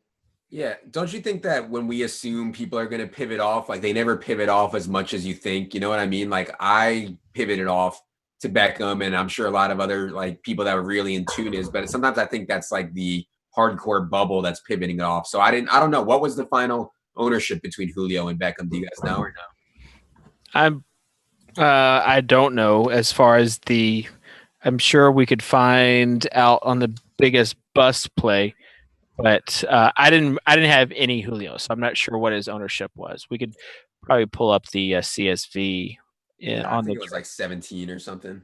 Okay, and as far as Beckham, he was. I feel like he was heavier owned than Julio, but I'm not sure about that. He was so Julio was 14.6, and I think Beckham was closer to 20, but that just kind of goes to show that it wasn't really smart what I did. Beckham was actually 15.1, so they're exactly the same. And yeah, I mean, that's the thing. Sometimes it's difficult to judge how are people going to react, or are they going to do what I think they're going to do? Or is it just the bubble that I'm in? And I was hoping that he'd be under 10%, and it didn't happen. So I really regret that play. Even not, throwing the results aside, because obviously it didn't. Actually, it worked out okay because he ended up with 17.7 points. It's not awful. But the process is what I'm looking at. And with that information and the risk that was there, I should have just gone to Beckham or look somewhere else. And unfortunately, I didn't do that. You've got Antonio Gates that just caught another pass. Like they are just. How much Gates do you have, Andrew? Because I have 0 shares, and I'm really mad at you right now. Yeah, you know what? I didn't have. I have him on a decent amount of teams, but I actually got off him some because I was using him to pay up for Julio. So I did get off Julio completely in cash games, and I ended up paying. I didn't really have any Gronk. I ended up paying for some Gronk, unfortunately, because I had between Julio not playing and Marquise Wilson and some of the other cheap wide receivers, I had money to spare. So then I thought Martellus became a pretty good play with all those guys out there. So I ended up playing Martellus, I think, on 2 teams, Gronk on 1 and Gates on the other. The other thing was that I played Rivers on 3 teams. So I was trying to not play Rivers and Gates together because I didn't think he was that much of a standout play that I wanted to take the risk of pairing him with the quarterback. So unfortunately, in cash games, not as much. And then I put him in tournaments quite a bit, but my tournaments for teams are awful this week. So we've got Melvin Gordon, who just put the ball on the ground, but I'm not sure if he was down or not. Nope, they're calling it Steelers ball. So, and they were running hurry up to it. Was going good. Yeah, it was going good, except they were just running the ball with Melvin Gordon. Like, we don't want Melvin Gordon out there. But, yeah, it came out before he hit the ground. So, now we're going to see the Steelers have the ball go 50 yards in 8 minutes. Like, that's definitely going to be a thing. Just going to churn it out.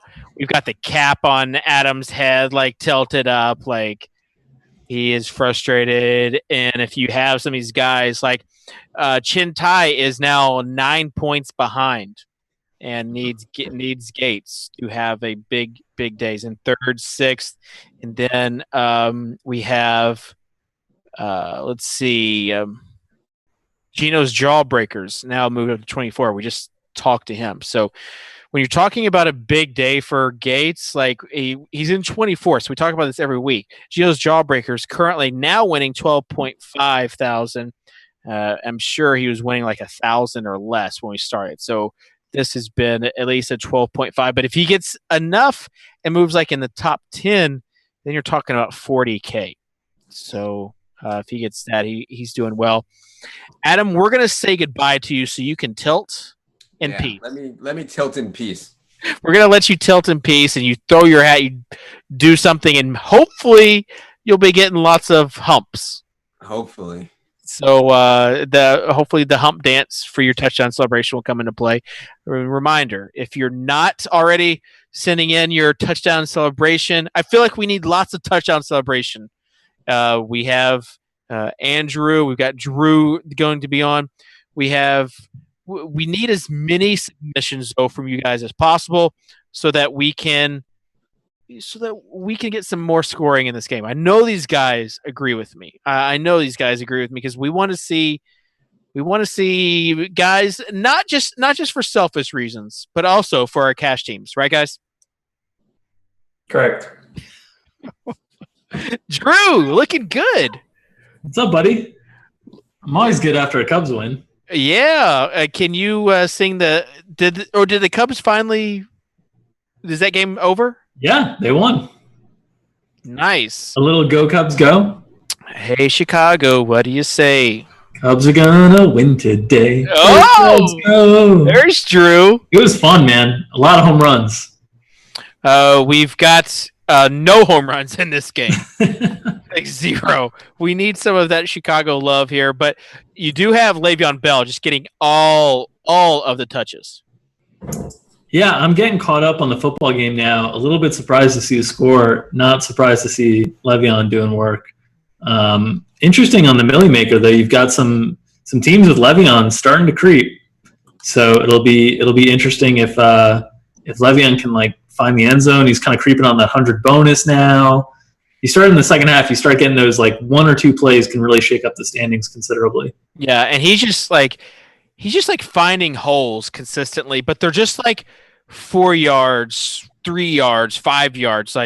We need some big plays. I mean, that's the problem when you've got Vic at quarterback. The whole offense is kind of condensed. He's bad, Drew. Yeah, I don't know if anybody ran him out there in cash games this week, but that would really hurt. It would really be bad for those guys, especially if you used them to pay up for Gronk.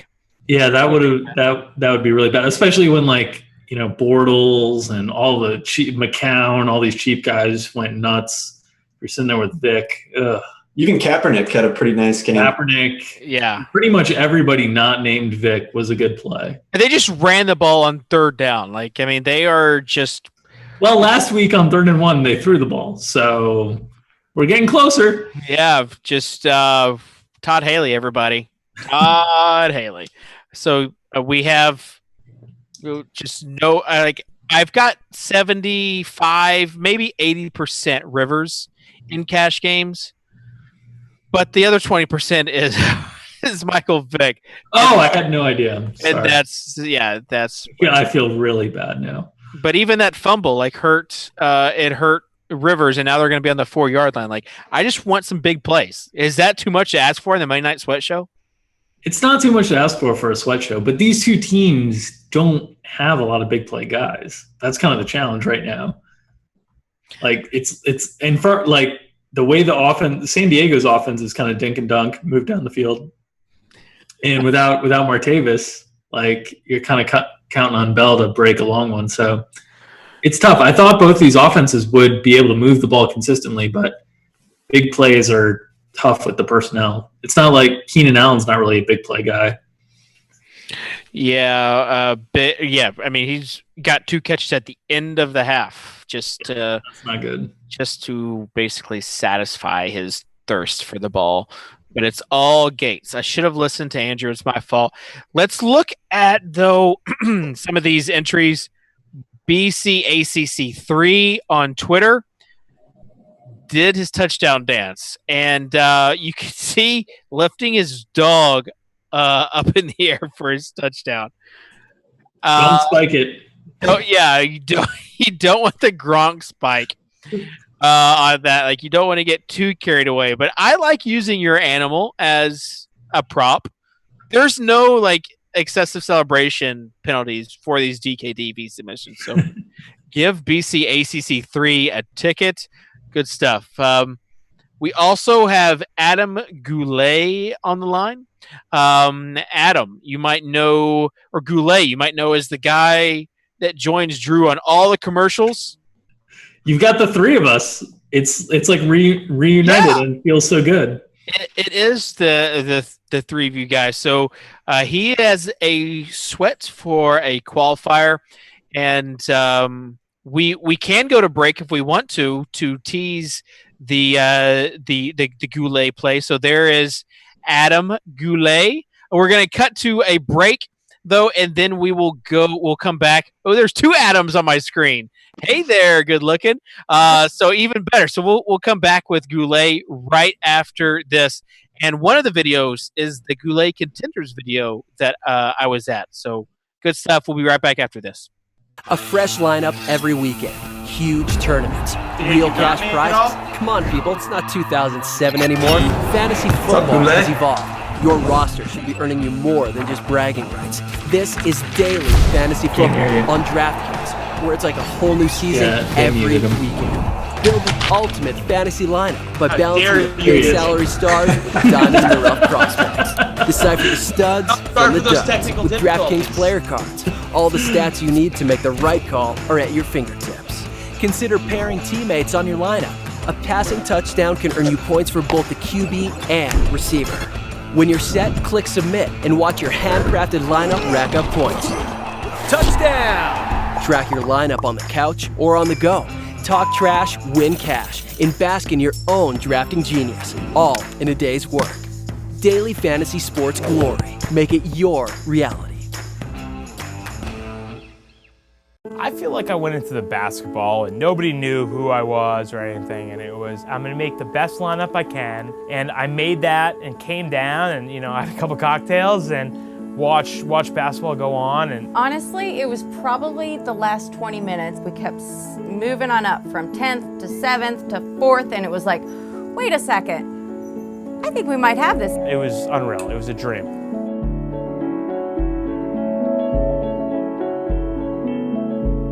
I met my beautiful wife in the kitchen here. Her brothers were my first bosses. I didn't even know it at the time, but he was giving my brother a lot of crap. As I told my wife, persistence wears down resistance. I called him to say, hey, can I ask Nikki out on a date? But my brothers were totally against it. His exact verbatim was F no. And then I totally wore him down, and 7.5 years later, he's here and we're married.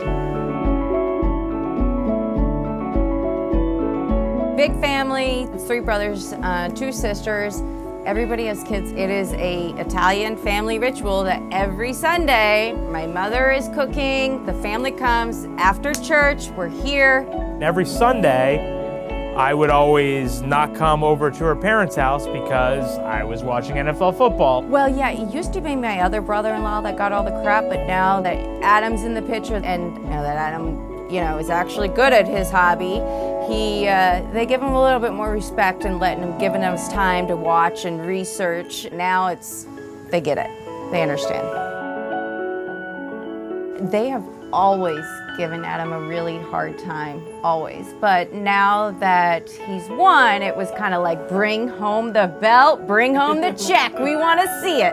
They were so ecstatic. They're putting on a weight belt on him. Oh, he loves it. Oh, that's awesome. Since I've won the million, things have changed where they have a lot more respect for me. Almost at the respect level. So you'll have to ask them about that. My nieces and nephews love hanging out with them. They're great. I mean, I treat them like they're my own kids. I love them. I'm just a little jealous because a couple of my nephews have kind of drawn towards Adam instead of me. I used to be Nene, who was number 1, and now it's, where's Uncle Adam? Where's Uncle Adam? But he's a good guy. He's good with the kids. I'm playing for the same reason everybody else is. I want to win as much money as possible to take care of my family. Winning another $1 million, I think that our whole dynamic, we had a lot of stuff we had to get in order, and houses, paying off things, debt, whatever, spending money on fun stuff too. But the second $1 million would be like, you know what, now we can actually really have fun with it. We can buy a house sooner than we were planning instead of saving for another year or 2. And we can start baby factory. As I told my beautiful fiance when we came into it, I was like, I'm either winning or I'm finishing last. And we have one shot at another $1 million, which, I'll back it up there and swing for the fences, you know? It's the only way to do it.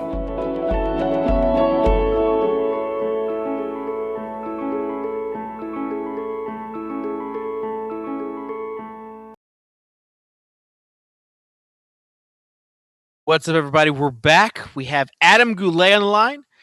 Adam, you saw in that Contenders video with his lovely bride, Nikki. And Adam, like, what's going on? Is Nikki, your wife, going to try to get on the screen on this interview? No, because I'd already gotten yelled at. There she is. She's tied down right now. We're gonna do this thing solo. I've got tape on my mouth. I'm just good like that. All right, so we've got Adam. Adam, you're currently sweating a qualifier in the 5K or the top 5. What are you hoping for as far as this game flow goes? Just this game to be over. As much as you're talking about your boy Vic running around and Keenan Allen, I just want this game over with. So we're just hoping run, pass, punt is what we're really looking for here. All right, I don't think you have to worry about Vic or Allen as far as like these two offensive lines are pretty bad, and so it's like it's all of the defense. Talk to me about your lineup in this 5K game.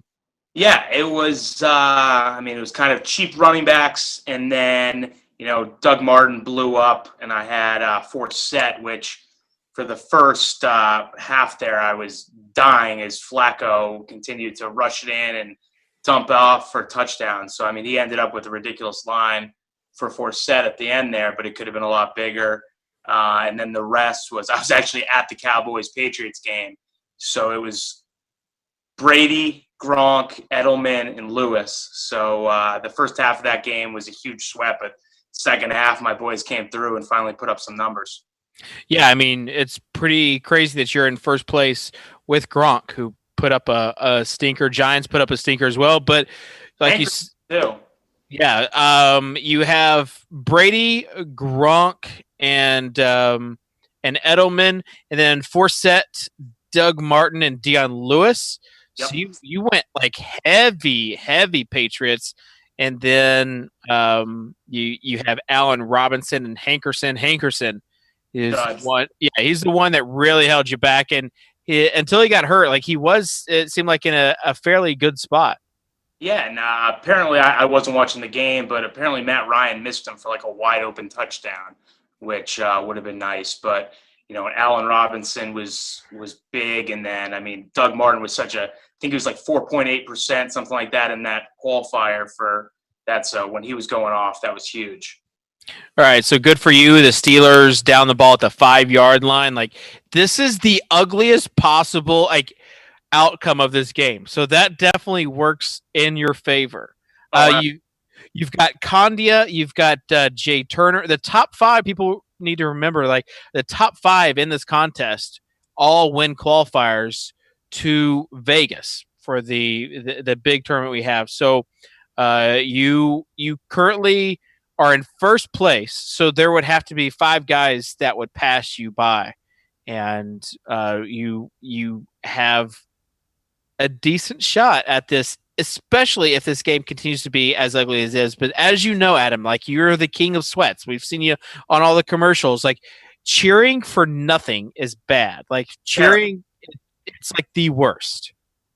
Yeah, you don't even know what to cheer for. It's like just punt. I guess Bell's almost towards that 100-yard bonus here.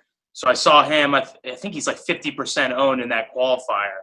So, I assume he'll get obviously over that 100. We just don't want him to break a long touchdown or something like that. Okay, Adam, I need you to do these motions right here, and it's the milk the clock motions. Okay, what do you got? So it's basically like you're milking a cow, but it's instead of a cow, it's a clock. So there you go.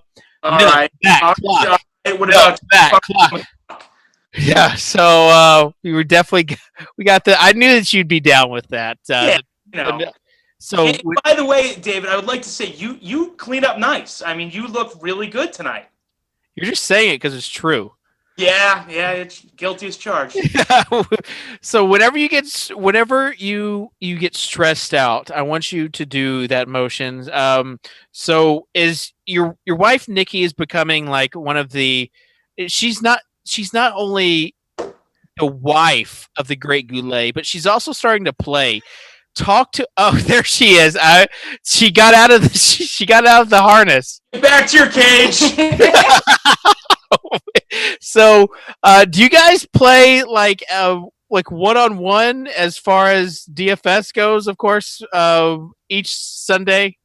I mean, she'll play a little bit. If I tell her player she goes, oh, I like that guy too. I like that guy too. So that's always fun. And then, Or I change it up. Or she changes it up, and then if it doesn't win, she yells at me. So it's it's lose-lose. She was intense in Miami. Like she was looking at her phone, like the lineup. Like I have a feeling that if you guys if you did give her a wrong pick, like you would be hearing about it. Oh yeah. Dave, I'm always intense. Yeah, she's intense all the time. That's all I really got. All right, we have as the Chargers with the ball. Adam, your face has been everywhere. You were weren't you even in a commercial? Not the Czech commercial, but another commercial. Yeah, we got a little Matthew Berry showtime. I didn't have any lines, which I thought was a little a mistake by the director, but not utilizing all my skills. But yeah, me and Matthew Berry hanging out with the Czech, which is obviously just a great experience. Meeting him, it was awesome.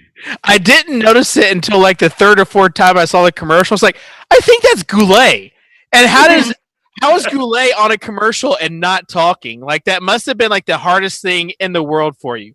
Hardest thing ever. I mean, you know me, I'm a big talker. So keeping my mouth shut for the whole on set and not being able to say anything was a killer. But I think it came out pretty well. Yeah, it got your profile. So, and you can always say you were in a commercial with Matthew Berry. How long were you on set for that one shot? About 8 hours. It was. But hey, they gave me a trailer. It had phenomenal snacks, and it was a great day. Adam Goulet with us. Adam, they flew you to LA. They gave you an incredible trailer with snacks, but you only were on it for 1 second. Oh yeah, and Matthew Berry's trailer was significantly nicer than mine, so we'll have to talk to some people about that. But besides that, it was awesome. All right, fair enough. As far as the rest of the game, are you just gonna be glued to the TV? Are you gonna take a walk? I mean, what's the plan here? I mean, it's the fact that there's about 1,200 seconds left in this game. I'm looking for anything to just keep that clock a-winding. I mean, we could deal with a Malcolm Floyd touchdown here, something that nobody's gonna have in that qualifier.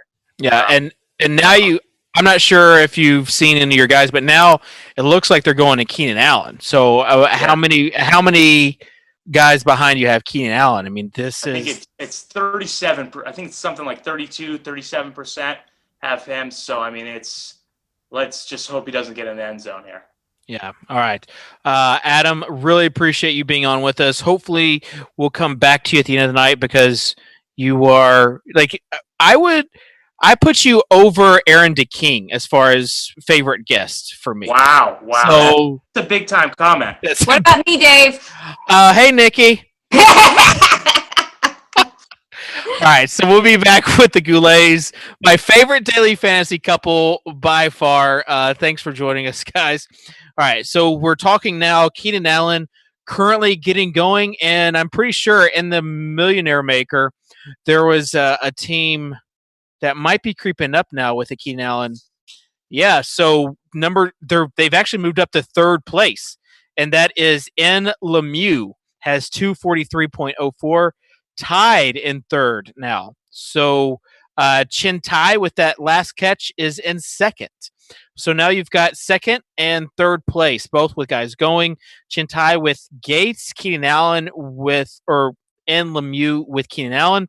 So now is when the sweat starts, and this is when it gets kind of fun.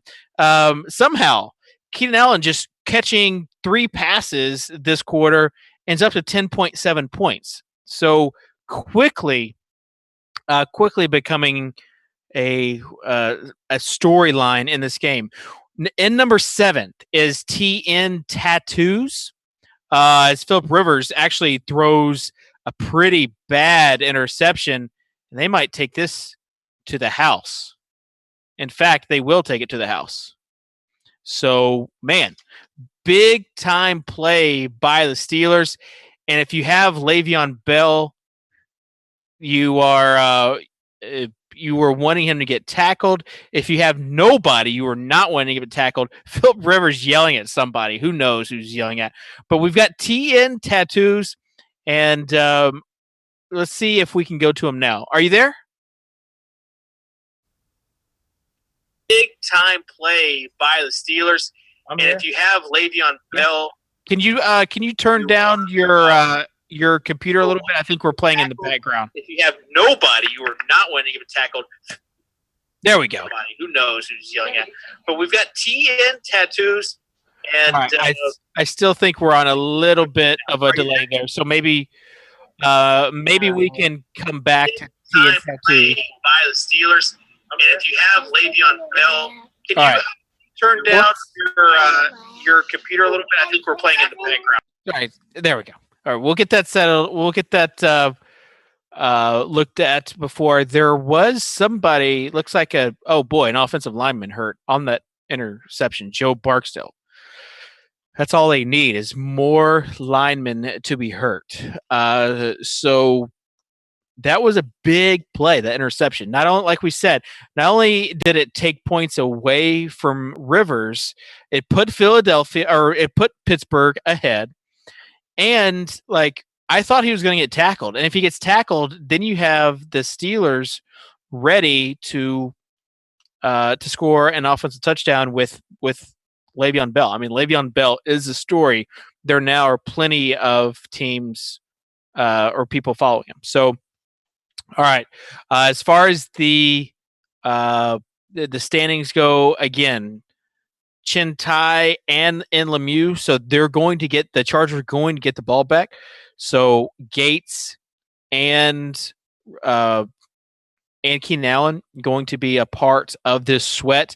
If you're Blue Pride 27, he currently has less than a 7-point lead.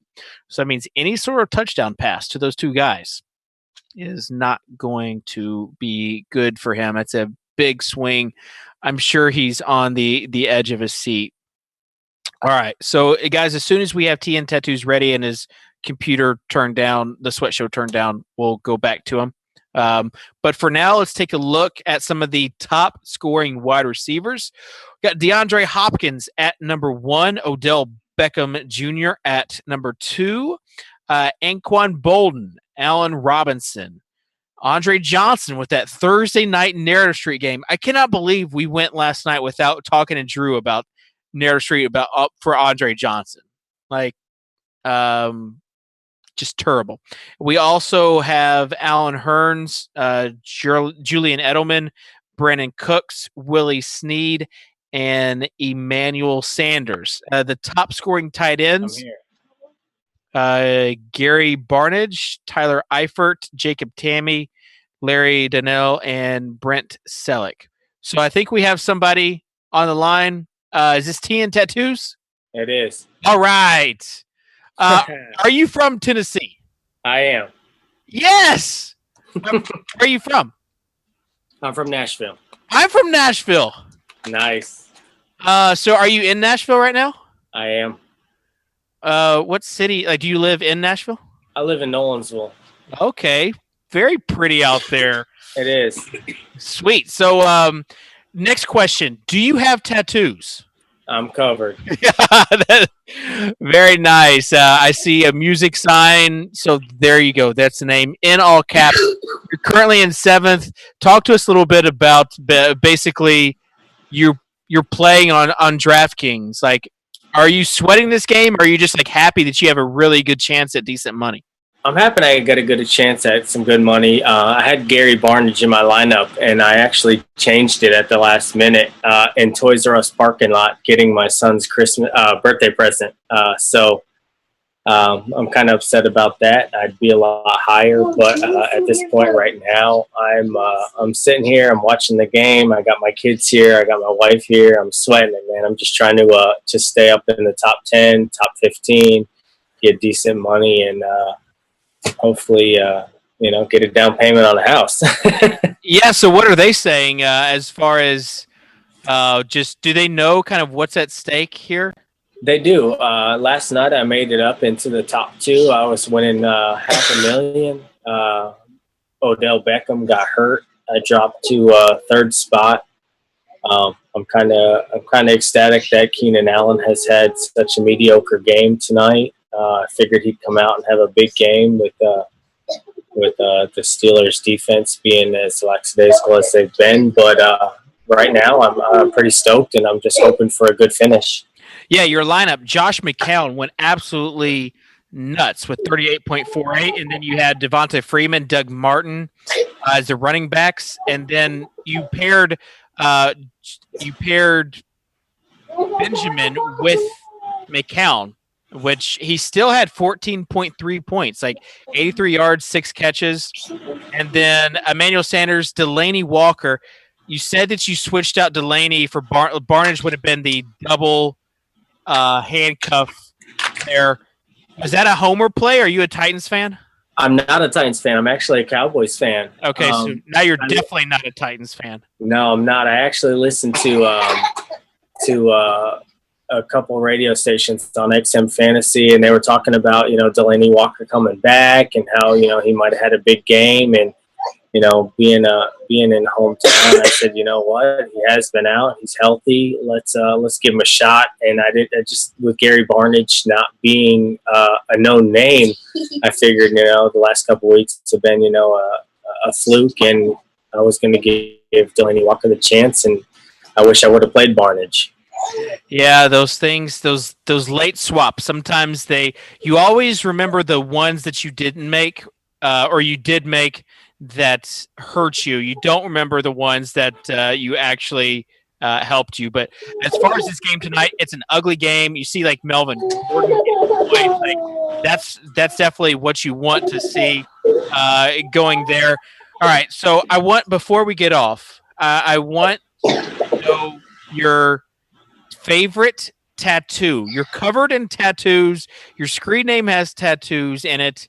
What is your favorite tattoo that you have? I got the Cowboy star right above my chest. And that's the one I like the best. Okay, so you are definitely a Cowboys fan. I am. If you are tatted up like that. Well, I'm also a Gators fan. So go Gators.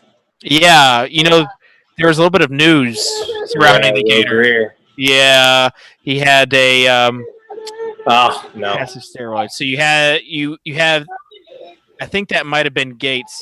It was Green. Oh, it was Green. So yeah. He's actually on my year-long fantasy, so I'll take that. Ladarius Green. Well, you'll take it as long as it's not Gates or Keenan Allen. So I will. All right. So we're going to get off here with you, but we really appreciate you taking the time because you don't have any players left. So people that don't have any players left that still come on with us, we really appreciate it, Saxon. And now I know why you did it. It's because you live in Nashville. Absolutely, and I appreciate you guys having me on, and I'm hoping for a lackadaisical finish to this game, and hopefully I can stay in the top 10, top 12. Awesome. Saxon Reynolds, T and Tattoos, currently in 7th place with a 235.58. We're going to go to Drew Dinkmeyer and Andrew Wiggins. And you hate to talk about it with these guys, you don't want to rub it in, but man, if what he was saying, he had the Josh McCown play, and he paired him with Benjamin, but he had the double handcuff there, and you take it 30. That's a 23-point play, so he would have been in first by 8 points. That is rough. It's tough. That's tough, and to have it be a Sunday morning swap and in the Toys R Us parking lot, that you're going birthday shopping. That was a very costly gift. Yeah. Man, but again, someone who is like getting closed in on with all these players that still wants to come on with us and talk, like all the respect. All the respect. So we're getting some selfie. I'm getting some selfie pictures, so we'll make sure to do that. Guys, I want to ask you a few questions that we have. Never mind. I don't want to ask you any questions that we have. Good. I don't want to answer your question. Not going to ask you any questions there. So we have, as far as this game goes, that interception. There's who was Philip Rivers yelling at on that play? He's always finding somebody. Everyone. I think that was the Philip Rivers face you said you wanted pregame, right? No, that's the one you don't want. That's the one you do not want. The Philip Rivers bad attitude face. And it was important that they scored because, again, taking the ball out of Le'Veon Bell's hands, if they would have gotten tackled at the 10, at the 5, you have to think that there's a chance to score there. So, obviously, a big play. We've got Drew. Did you hear about Andrew? Did you hear about Andrew's hand? Did I hear about Andrew's hand? Yeah. If you asked him the question, how many blonde guys does it take to screw in a light bulb? He would tell you it takes a guy that is too strong. Oh my gosh! Oh my god! Oh! It's hideous! Oh! Yeah. You should You're saying you're not going to go to the doctor? You super glued that on? You're not going to go to the doctor? Well, think about it. If you go and get stitches, all it's doing is closing it up. So Dr. Wiggins and Nurse Wiggins, Okay. That is not. I feel like now I've got all this glue on my finger, so I'm going like this. I feel like I'm McConaughey in the Lincoln commercial. Yeah. You have the hair. Andrew, I would just strongly advise you to maybe go somewhere tomorrow. Oh, we'll see how it looks. Especially if you're doing this, you're like rubbing skin off. Well, no. There's a lot of super glue on here. Oh my God. Trust me, I Googled this and they said super glue. All right. Google's never led anybody astray.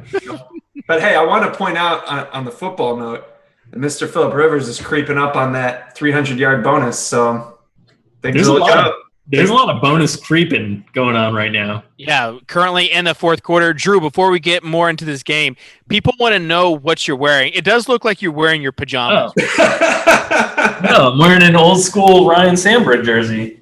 Sandberg is the GOAT. That looks like an expensive old school Ryan Sandberg jersey. Come on, replica, baby. 84. Yeah, that was when I was born.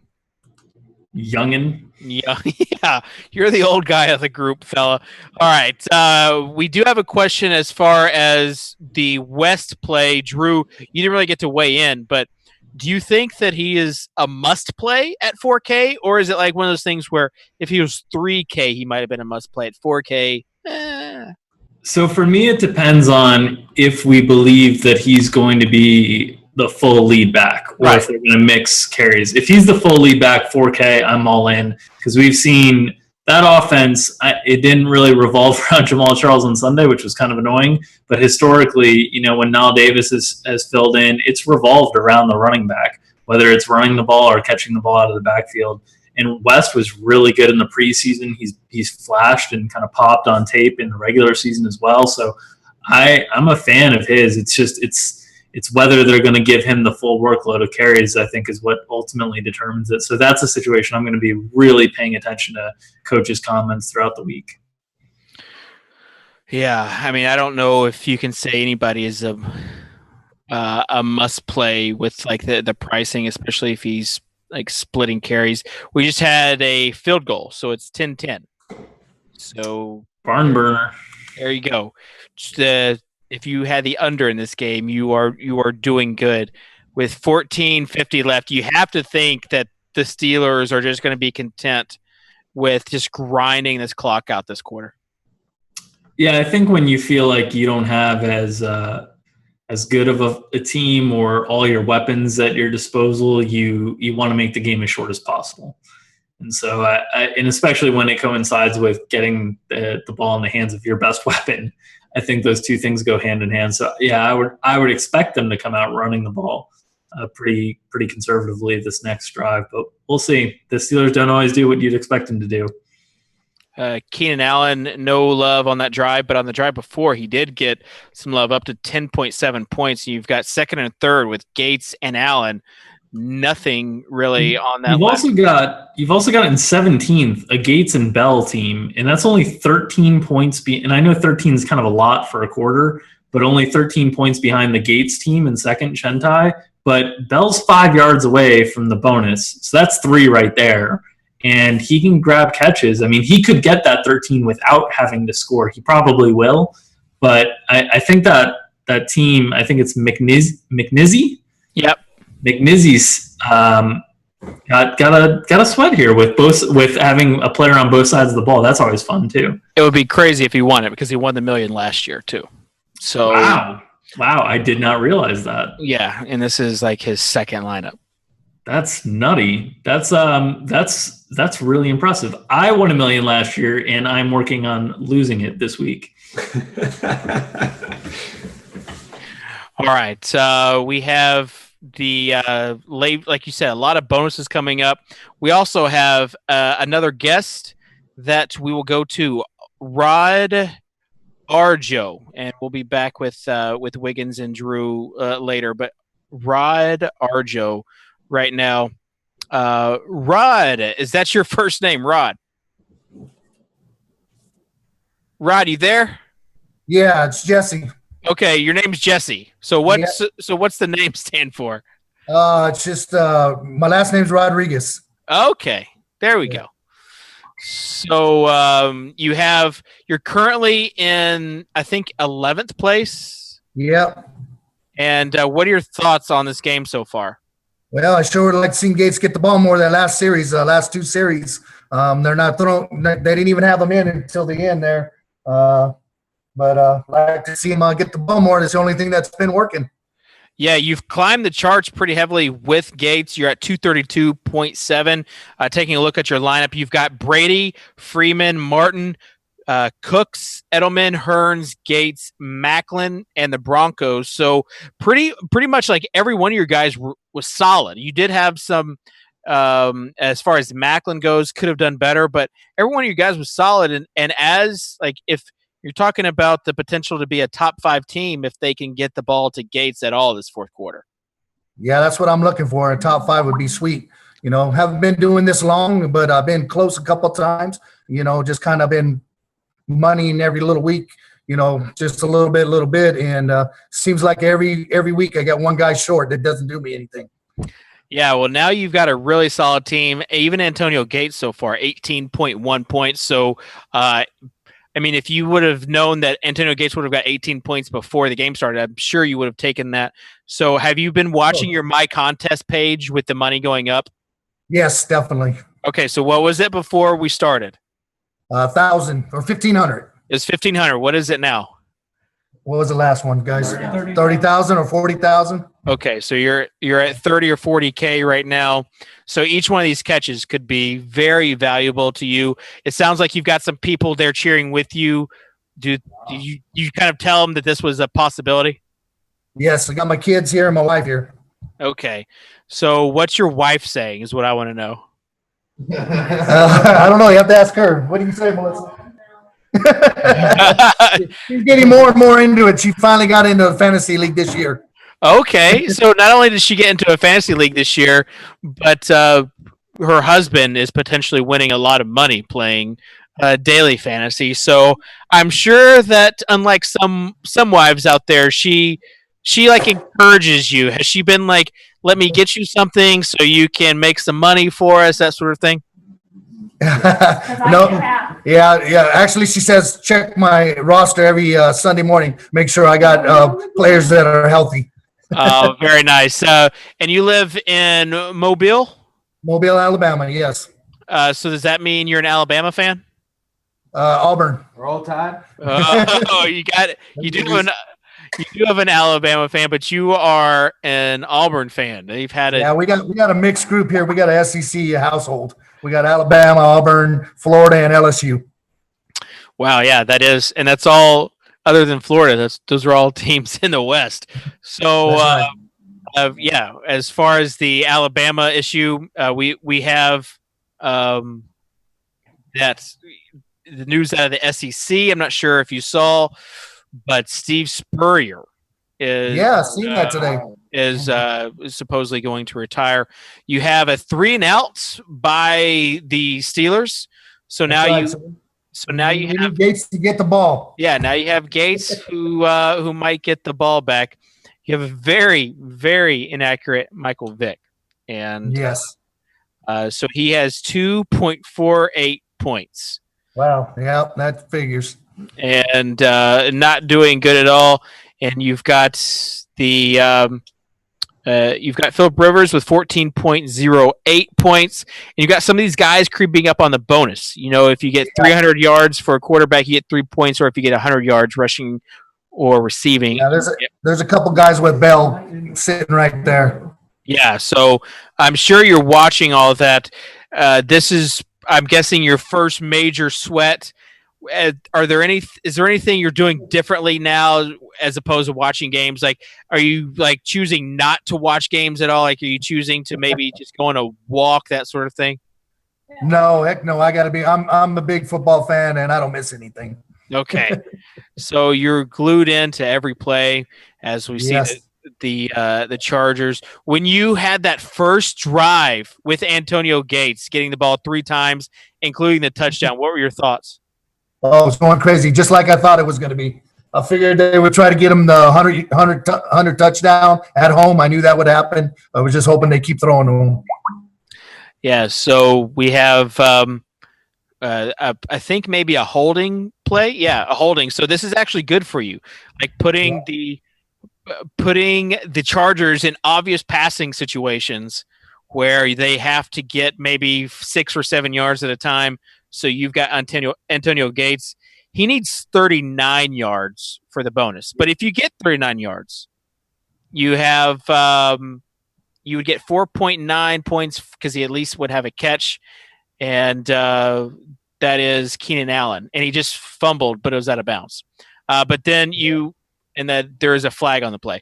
So, but then you would get the 3 points, so it would put you at 7.9 points, which would put you at 5th place. So that'd be great. Yeah, this is what you need, or just like 3 or 4 Gates catch. That's right. Just need them to touch the ball like the first series. Right. All right. As far as the lineup that you played, you went with Brady and paired him with Edelman, and that paid off with that long touchdown pass. Did you see that long touchdown play with Edelman taking it to the house? Yes, I sure did. All right. And what were your thoughts? Like, when did you know like this could possibly be a thing? Probably not till Sunday night when I'm getting ready to watch my Niners blow it to the Giants. Okay, and so you realize like, hey, I have a pretty decent shot if Antonio Gates goes off. So what was the thought process throughout the day today? Just waiting for the game. Like, could you focus at all? No. Good answer. Now we have Danny Woodhead run. So they like to give him the ball, definitely. Yes, it's a 3rd and short now for the Chargers. So I'll tell you what, we're gonna break. We're gonna come back, especially if Gates does anything. So all right, sounds good. Like they're gonna get the first down. I don't know, it might be close, but I think you're gonna get plenty of Chargers chances to throw the ball to Gates. So I really appreciate they need to get back to what they were doing. Yeah, they did score. That was their scoring play, and then they haven't scored a touchdown since. So good call there. All right. So thank you. Yeah, we'll be back with you later on, and we're just really watching the clock go down. This game just has not been the shootout we thought it was going to be. I thought there was a chance that Vic would be bad. I didn't think like it was going to be this bad. Like this is like unspeakably bad, these throws. Like, not even close, as we get possibly another holding call. Man, Chargers are just shooting themselves in the foot right now. Vic has 2.5 points, less than 2.5 points. He is so bad. So bad. Let's get Andrew Wiggins and Drew Dinkmeyer back on the line, though, and see if what their take on Michael Vick is. We have Danny Woodhead.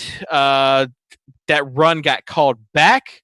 So now, again, the Chargers in obvious passing situations, which helps. You've got more Keenan Love. If we take a look, I think you had the pass interference, so that's a big play for Malcolm Floyd down to the 25-yard line. So that puts him in scoring position. They might try to go no hurry. But if you get any sort of touchdown by Keenan Allen, by Gates right here, you're going to have a new leader for this Millionaire Maker tournament.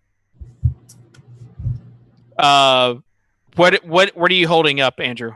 That's the 3-point bonus right there for Rivers. Oh, yeah, it is. So I don't know if you guys have noticed this, but Gates hasn't been on the field this drive at all. It's been all Ladarius Green, and they've been going 3 wide. So I wonder if Gates is on some sort of snap count in his first game back, but I haven't seen him on the field at all this drive. Or he just got hurt. Yeah. No, that could never happen to Antonio Gates. He would never get hurt. He would come out there like limp along. That's the worst when you play Antonio Gates and you just see him like limping, trying to figure out. It'll be telling if they get in the red zone and he's still not out there. Yeah. Yeah, agree. And they did have Woodhead like on some actual running plays, but now they've got Melvin Gordon in here now. How about Melvin Gordon has 6 catches tonight? That's what I was saying. He's actually like catching the ball. So and now it gets the carry here. So who knows what they're doing. 10 minutes left though in this game. If you guys had to choose, you could be Blue Pride with 250.26, or you could have Allen or you could have Gates 7 points down. I'm guessing you guys would choose Blue Pride spot. Yeah, I wouldn't like it, but he's the favorite right now. Yeah, I'd agree. It would be painful to sit here and watch, but I think that's the best spot. If it was 3 or 4 points instead of 7, I'd feel a little bit different. But this is a huge play right here. Yeah. Yeah. I mean, the thing is, if San Diego can get from ahead, this game could really. Oh wow, that's Gates. So there he is. He's back. So Gates just got a 10-yard catch, maybe 11 yards. I mean, that was huge. Yeah, so that would definitely move. We have Rojo would go into 9th place, maybe. He moves up 2 spots. Rojo, I'm sorry. Moves up 2 spots, but you have another chance. Like, obviously, he's in the red zone now. So and they're going to be looking to 85 right now. Yeah, he's back in there. So that's interesting that he wasn't playing on the early part of the drive, but as soon as they get near that red zone. He didn't play in the last drive either, so yeah, they must have just been giving him a breather. Yeah. They go up to Allen, and he doesn't catch it. They just threw the jump ball up to him. That's too bad, because if that pass was in a different spot, he had the corner beat. But yeah, Keenan's not a guy that you throw it up to. Like, he's not a tall guy. He's a guy that you usually get separation from the corner, and he got it, and Rivers just kind of overthrew it a little bit. He kind of had to throw it up there because of the pressure that they were getting. I mean, this Chargers offensive line is not good. That would have been a $1.2 million catch though. Like, that would have been a big catch for the 3rd place team. So now you've got 2nd and 10 and another Gates play, but there is a flag on that play. So that flag came from a weird spot, because that usually comes from the spot that it's either a hold defensively or a PI. And that's another thing. I think that Keenan Allen catch earlier, they waved off because it was pass interference. They did. So that is offside on the Steelers. So that'll wipe that. That'll wipe that catch off. Would you rather have Gates or be the blue guy now? Oh man, I'd rather be the blue guy because a touchdown to anybody. Well, I guess Allen too. Oh, that's tough. Yeah, I mean the blue guy is really scared right now. It's like a three-way split. You're hoping for Woodhead if you're the blue guy. There you go, Antonio Gates. Let's go to Rod right now. Wow. And see if we can get him on. Rod moves up big time now with that. Yes! They are going nuts, as you can hear in the background. So Rajo now moves up big time. Jesse, how clutch was that catch? What? I knew it was coming. Mom called it. Mom called it, he says. Oh, man. Now he has 28.3 points, and that puts you in 5th place. Nice. So you started with $1,500 at the beginning of the night. You currently have $100,000. What? Nice. That was a $60,000 or $70,000 catch right there. Right on. That's what I'm talking about. All right. So you're in the 6-digit territory. Are you going to be selfish and ask for more now? Heck yeah. Why not? Okay. All right. I hear people behind you. You are. And I know somebody needed Gates in front of me too. So that should have put him up at the top, right? Yeah. Chintai is now the leader in the clubhouse with 253.72. Nice. So they're winning it, and you are 5th. Another, if you're being greedy, another touchdown pass would put you in 2nd. But I think right now your best bet would be to for another 1 or 2 Gates catches and no Keenan Allen, because then you could go to 3rd, and 3rd is 250,000. Take a week off. Yeah, you could go on a decent vacation, take the week off. But I don't know if you saw Drew Dinkmeyer, one of the DraftKings analysts, was talking about Antonio Gates wasn't in there until like the end of the drive, like when they started getting closer to scoring. So 3rd downs, I knew they bring him in on 3rd downs, and when he comes in to score, 20 inside the 20. Yeah. So and also, the other part of this is that you still have the potential for overtime. 17-10. So we'll be interested to see what happens, but we wanted to kind of get that initial sweat reaction from you. Like you said, you were down there $1,500. Now you're winning $100,000. So unreal. Nice. Congratulations just for a extremely awesome showing, and now you'll be sweating a little bit of Le'Veon Bell, and you'll need a little more of Antonio Gates to secure that 6 figures. But we'll let you go back to watching with your family, and hopefully check back in later. Thank you. Oh man! So there you have it. You've got Jesse Rodriguez moved up to 3rd. You got Chintai moved into 1st. In Lemieux still in 3rd now, but man, talk about a swing of events for him. Keenan Allen not catching that touchdown where he clearly beat that corner, and then now you have you've got Gates that did catch it. So I would say best scenario for Lemieux would try to hang on to this 3rd spot and maybe get 2nd, but you would still need some Keenan Allen love there. So big play of events there. Again, Rivers did get the bonus, did get a pass, so he's moving up the charts. I wonder if we have anybody with Rivers chasing. If you look at the leaderboard, though, now, if you take a look at the leaderboard, you've got McNeasy, who could be definitely a threat.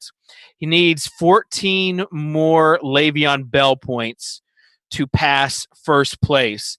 You've got Jackal also with that same – no, Jackal, I'm sorry, has the Phillip Rivers, Antonio Gates combo. So there's the combo I was talking about earlier. He's in 10th place with a 239. 237.02 has the Bell and Gates combo. So if you have to choose between Bell or Rivers, I think you'd probably rather be E-Rock in that situation. But it's what we were kind of talking about with these highly owned players. Le'Veon Bell, 36.8% owned. And you have to think an obvious touchdown scoring situation coming down here in the fourth quarter. Like, they're going to get him the ball plenty. That touchdown was huge for Phillip Rivers. And taking a look at his points, he's up to 23.24 points now. So he is doing just fine. Let's see if we can get Drew and Andrew back on. And working on getting those guys.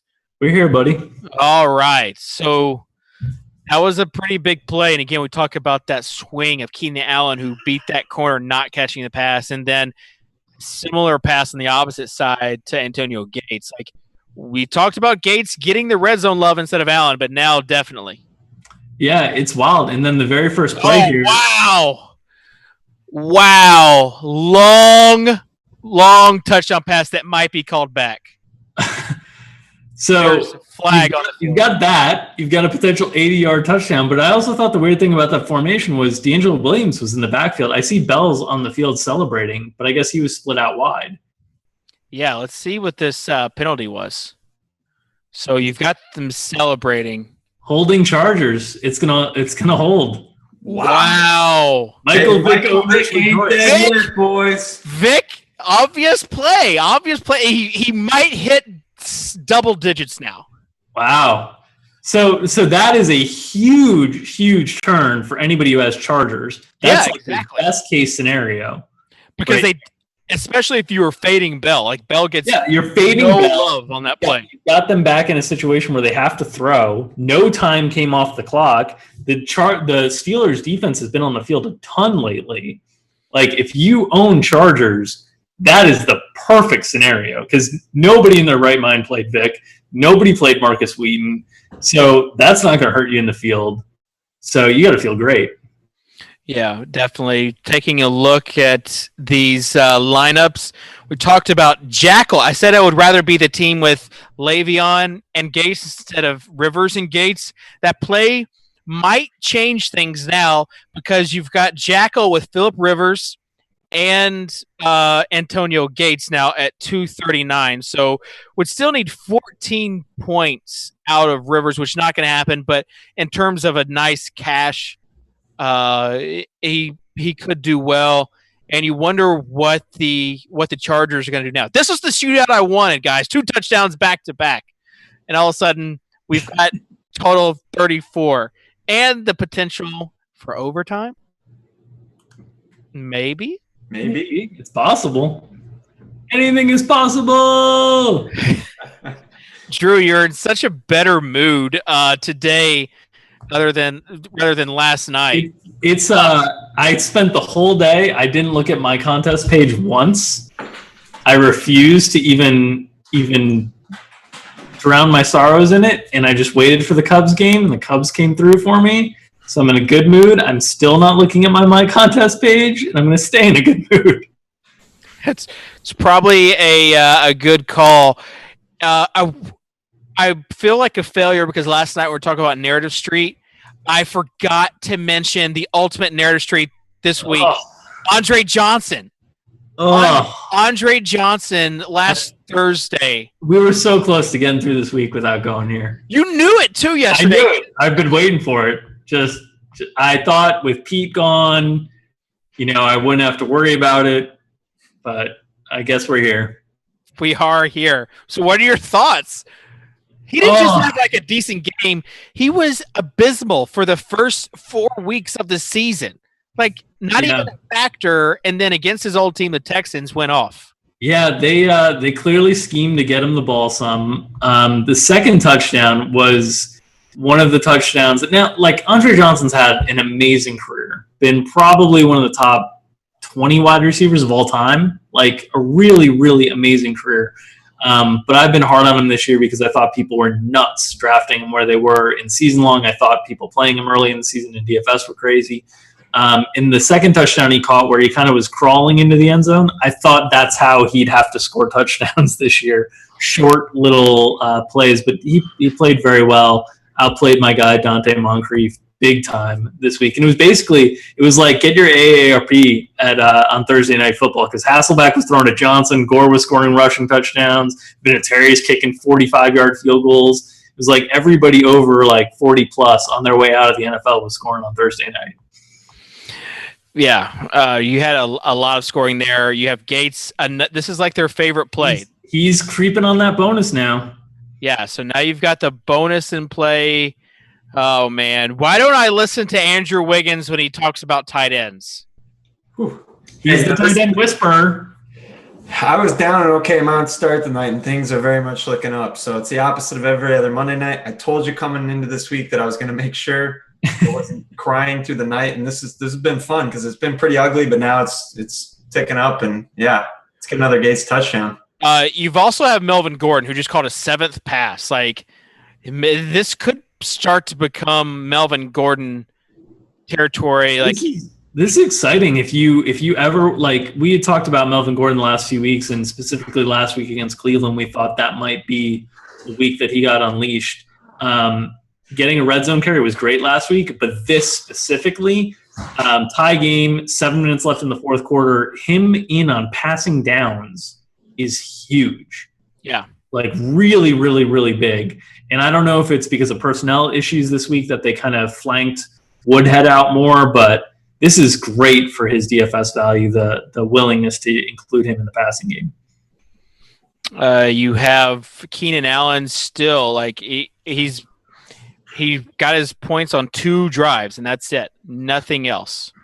So as far as they're just going to Melvin Gordon, and honestly, like Melvin Gordon looks great. They're trying. 6.5 minutes left. They're trying to make this one of the last drives of the game, and it looks like they're trying to slow it down. Which, if you're a Le'Veon Bell owner sitting there, 99 rushing yards, yeah, that is tilting. He'll get the bonus. You think so? I think this could be a 4-minute drive where if they go down and score, then Pittsburgh only has 2 minutes left and down a score. They might not even run. Pittsburgh has 3 timeouts left, though. You ever heard the Wildcat, Drew? You think the Wildcat hurry up offense? Hey, if anyone would do it, it'd be Tomlin. I think Cam Cameron would run that. Cam Cameron. Remember that game? I want to say it was a Monday night football game. I think it was against the Colts. Miami with who they had Ricky Williams and Ronnie Brown. And they ran for like 300 yards, just Wildcat every play. Yeah. Unbelievable. That was Cam Cameron's offense. Very innovative. He was also the offensive coordinator that somehow led an LSU team. I believe he was the offensive coordinator that led the LSU team that had Beckham, Landry, Jeremy Hill to like 2 or 3 losses and like 10 touchdowns total in the SEC. I don't know how that happens.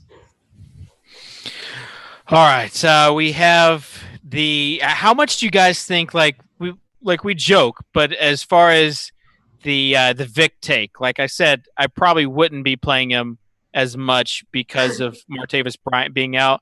Do you think that had any effect on this Steelers offense at all? I mean, you saw that long pass just now from Vic. I think they would have taken a few more shots like that. I mean, that's the only time they've really gone deep down the field this game, right? Right. Yeah, I think it has a trickle down effect that certainly impacts Vic, but I think it hurts Le'Veon with the running lanes just because the defense gets more congested. And I think it also hurts Antonio Brown on the underneath stuff if you don't have somebody kind of moving safeties around. So I think there's a trickle-down effect that affects the whole offense. You've got that might have been more Ladarius. That was Ladarius. So this is a cool concept, right? Having Ladarius and Antonio Gates play. That's true. I know you're a big fan of Ladarius not getting shadowed there. That was a nice little pick play they ran too. Yeah, that's the NFL these days. Do you guys think that Antonio Brown is just completely out of the question, even for tournaments right now. Price needs to come way down. Yeah, it certainly looks like it. Ooh, we have a Keenan Allen catch that puts him a little bit. I think that puts the guy squarely in third. Yeah, that's a helpful catch, even though it didn't get a yard. Yes, yeah. I mean, that is like 0.9 points maybe, but that moves a negative 1 yard reception for like 100K. That at least breaks the tie. So Rich Golf moves into fourth, and N. Lemieux moves into third. So there you go. But yeah, we have another Gates catch. Like this is just like the Gates dump off. So that might be really close to the bonus now. He's right there. He's not there yet. All right, let's cut to Rajo now. Rajo just moved into third place. Yeah. Third? Trying to figure that out. $250,000. And okay, they just updated it. They're a little behind. Yeah, they're a little. I haven't been able to get it because I thought he had 2 catches on this drive. Yes, so they moved it in front, and now they just moved it back again, and now back in front. So you're back into third place. Hang on. 250, and also 8 more yards gets you the 3-point bonus. So this is like perfect case scenario. If it's like a 20-yard play, you would then move into second place, and second place is $500,000. What? So I have a shot. You do have a shot because you are a little bit under 6 points. So I think you're 5.5 points behind. If you get the bonus, that's 3 points, and then you would get another point for the catch. So then you would need it may be just like a 12 or 13 yard catch to put you in second place for that. I need a 12 or 13 yard catch. So I'm not sure if he even runs that far, but there you go. Malcolm Floyd. The issue is here. Are they trying just to wind this clock down, or are they trying to play for the field goal? Yeah, but there still is a lot of time left. There still is 3.5 minutes left, and you got Pittsburgh with 2 timeouts left and a 2-minute warning coming up.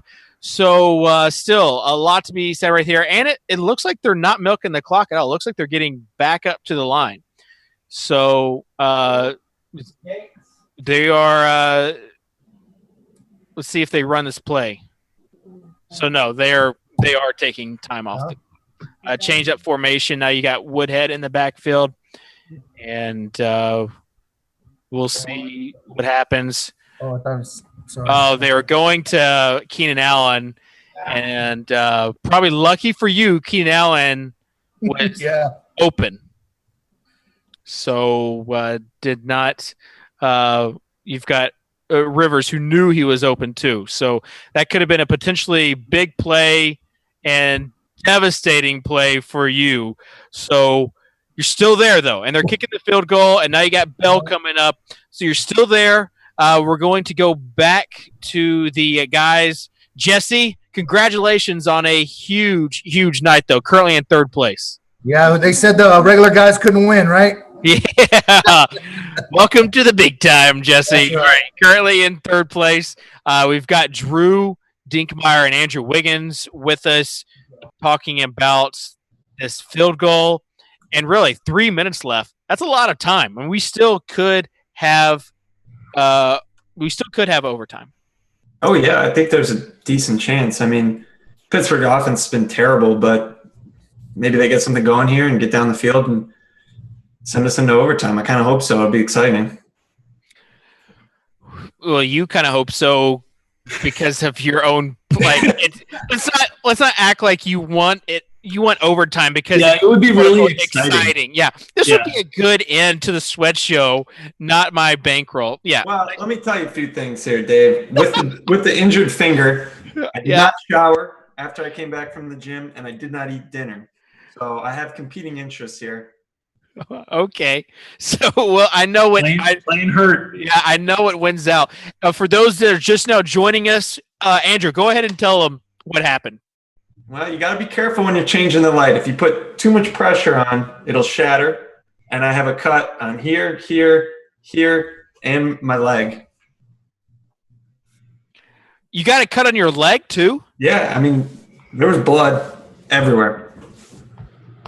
Oh, man. But now I'm happy. I'm happy because I thought it could have been a lot worse. So, hey, got to take what you can get. And this game is scoring now. So things are very much looking up over 2.5 hours ago. Yeah. The thing is, like, did you see that Keenan Allen play just now? Where they knocked the ball down on that third down play? He had, like, nobody in front of him for that touchdown. Did not see that part. Yeah, that looked like on that drag route. That looked like at least a 25-yard gain with a really good chance at the end zone. Yeah, I mean, and just like definitely hit the ball down. So, all right, now you got Michael Vick up, and he needs to at least be like semi-decent, or have like Bell be semi-decent. Now you've got Bell, who is going to get the bonus. Here's the bonus, yeah. I still believe in Mike Vick. Well, that's foolish. So that actually puts McNeasy in third place over Jesse with that play. So you're going to need some more. I mean, McNeasy is not dead here at all. Like with them trailing, with how good Le'Veon is in the receiving game, you could get 3 or 4 dump downs in a row that could make this a real interesting sweat very quickly. Yeah, and Le'Veon could make this an interesting sweat also. That's what I was just saying. It's a joke, Drew. But you've got the commercial break now. So if you're Rod or Joe, you have no Bell, you have Gates. You're hoping this ends. If you're Chintai, you see McNeasy in third and 10 points. So, I mean, it is. I feel like there's like definitely a pretty significant cushion there. You've also got if you're Rojo, you've also got E-Rock right there with Bell coming too. Like this is a tough sweat because everybody's separated by like 1 or 2 points. Yeah. So this is what we thought it would be. I mean, if you look, there's only 2 people in the top 14 that do not have any players going right now. So a lot of money has, like in this fourth quarter, has been won. You talked about our Rajo. Now he's back down to 4th, but he went from 1,500 to 250,000, and now he's back down. I think it's 150 that he's at, but still, I mean, you're talking about a significant increase there.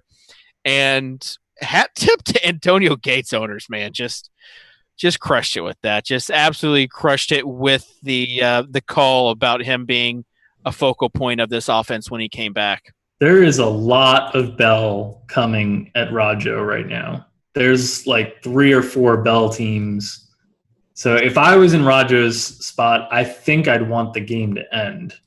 Yeah, you also have Goulet, who we just talked to, is currently in 5th with nobody left. Ooh. And so he needs to hold on to that spot. You have Keem, 1993 with Bell, 7 or 8 points down, 7.9 points down. He has Bell and Gates, though. 8 points out of those 2, and Goulet would lose that qualifier spot. So that's when you're seeing that's a rough spot to be in. We had another long pass. Carrying it out. Yeah, it wasn't long enough, and he got hit hard on that. So getting up wincing, but they definitely took a shot. He took a shot to the ribs as he was releasing that ball. So was that Darius Hayward-Bay that outran him? Yeah, it looks like it. It looks like he got a little Hankerson there, a little shot to the ribs. Can't let it go, can you, Drew? I can't. I didn't play Monday, Thursday because I just couldn't put Hankerson back in my lineups just yet. It's too soon? Too soon. Too soon. I saw the Julio news tonight. I was like, well, I'm sitting out Thursday contests. All right, so you've got looks to be a 3rd and 1 coming up now. And at the 40-yard line, that's another opportunity for Bell. You'd think they might run a play here to try to get the first down. Yeah, or they go to Antonio Brown, 0 catches in the second half. Yeah, that's tough. Well, Bell, up until just recently, Bell had like 1 fantasy point in the second half. Yeah, we've got a 3rd and 1 though. This is obviously 2-down territory though, so they might throw the ball on this play. I think they run it here. You just never know with Tomlin. And there you go. Taking their time. The rollouts and the catch. So keeping the drive alive. And they could score a touchdown here and win the game. That was a really nice catch by Hayward Bay there.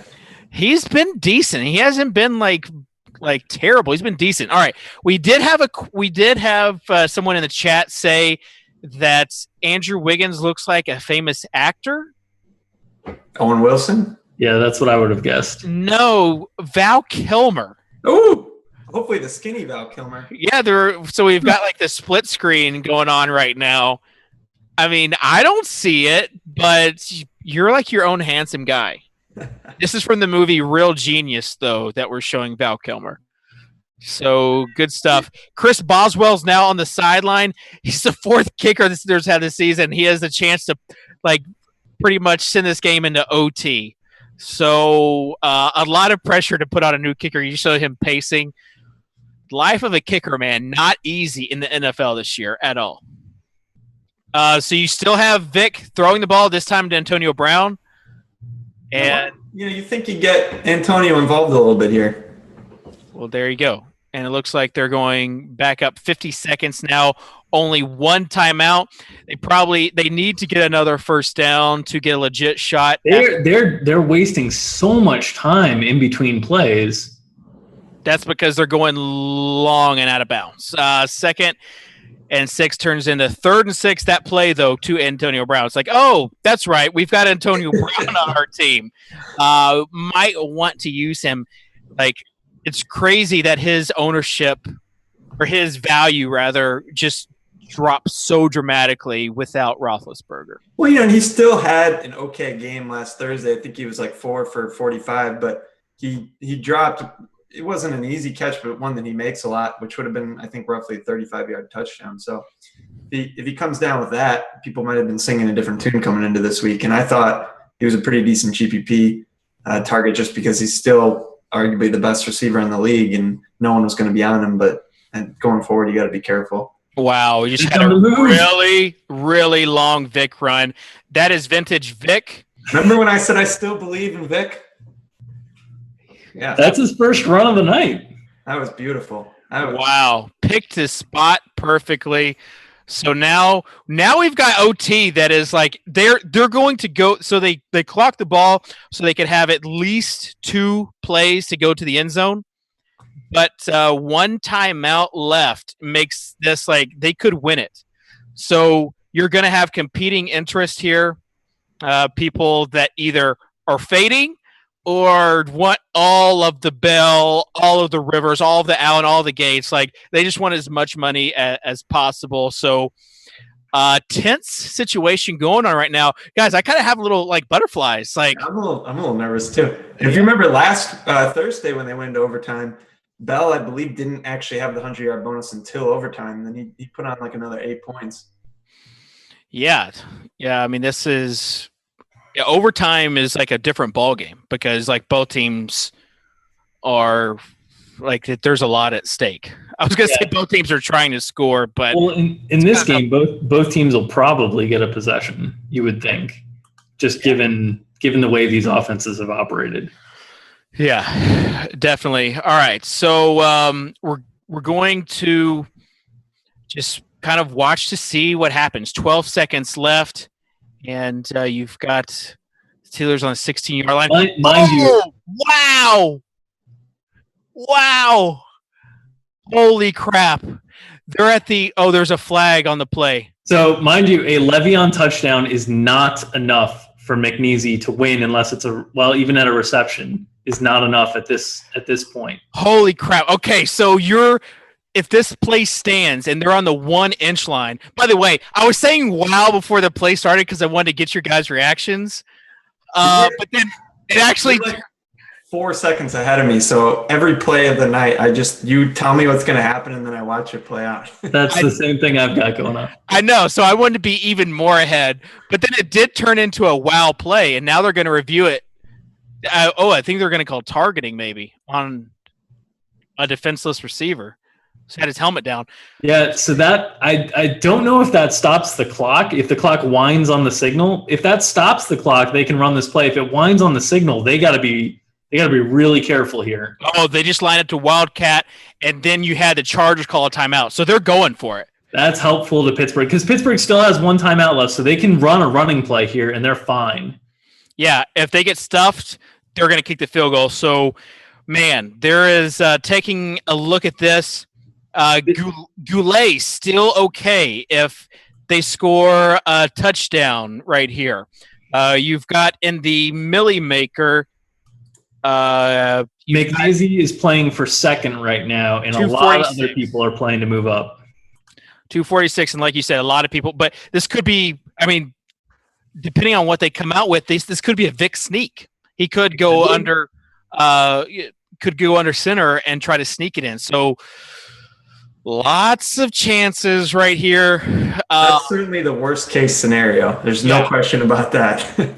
Yeah. Even I have like Vic on 20% of lineups, and I still him scoring would be worse. It's got to be Bell. You got to get the ball in the hands of your best player with this goal to go. All right, Bell, Wildcat. Let us just watch this one. Enjoy it. He's amazing. He's amazing. So that's gonna move people all over the place.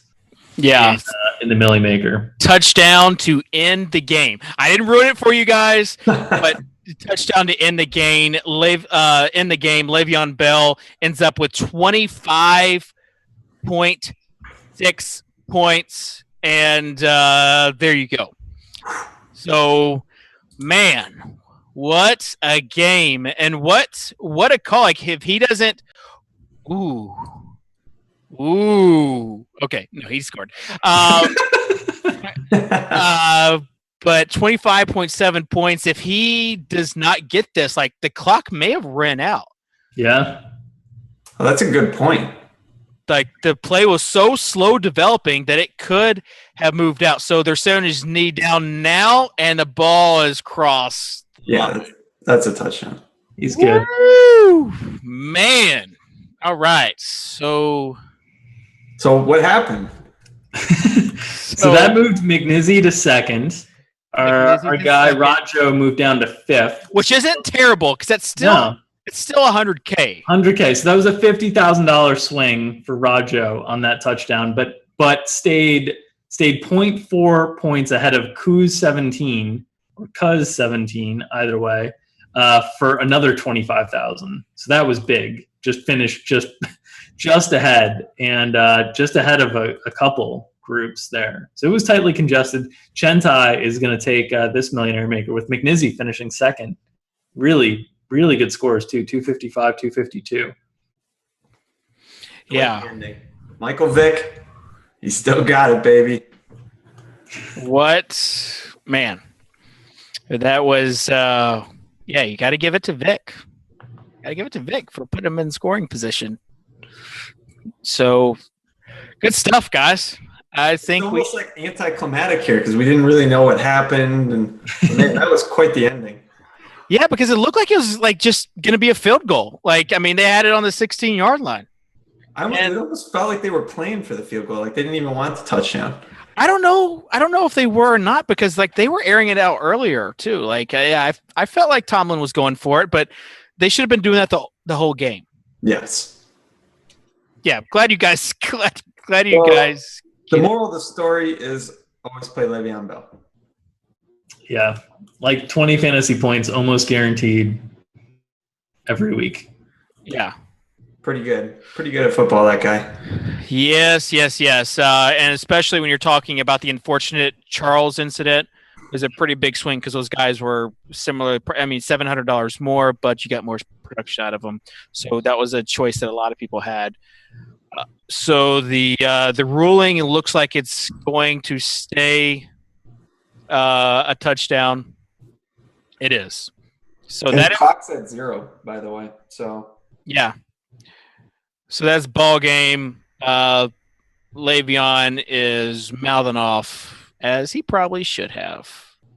Man, that's crazy. Like, how often do you think they run that play and he gets stopped and the clock runs out? Yeah. I don't. If they would have, I don't know if he would have, how much heat Tomlin would have taken if they did not make it. Because I mean, you're on the 1 foot line.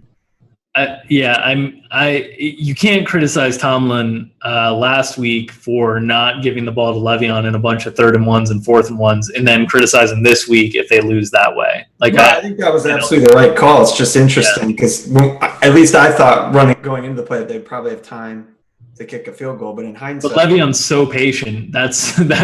It was almost so patient that it cost him the 5 seconds, but incredible run. Well, what a run by him! Yeah. It was did really well. So man, good stuff. That was the end of the game is like how we wanted the whole game to be. You just need to bring me on in the second half. Hey, there you go. Special thanks to everyone that came on the show. Adam Levitan, all the guests that came on the show, at CEO Goulet. Congratulations to Goulet for still eking out that qualifier win. We have Jesse Rodriguez, who went from $1,500 to $100,000 by the Antonio Gates play, and McNizzy, who won $1 million last year, $500,000 this year. So he's doing good. And guys, and to you guys, thanks to you guys for joining me. Always a pleasure, especially you, Andrew, playing hurt. Be careful of those light bulbs, fella. Dangerous. They're dangerous. You do not know your own strength. Instead of the Manziel money fingers, it's the Wiggins injury fingers now. Yeah. Right. Hey, this got us. First half. Yeah. As far as no overtime, some people are doing this because it's the world's smallest violin. All right, but that will do it for the show. Special thanks to everyone joining us. It's always a fun week. So we'll be back with the matches breakdown. We'll be back with a podcast throughout the week. Sunday night, we have the Hangout show, and then Monday night, the Sweat show. Always fun sweating with you guys at home. That will do it. I'm Soccer Dave, David Kitchen. We'll see you later.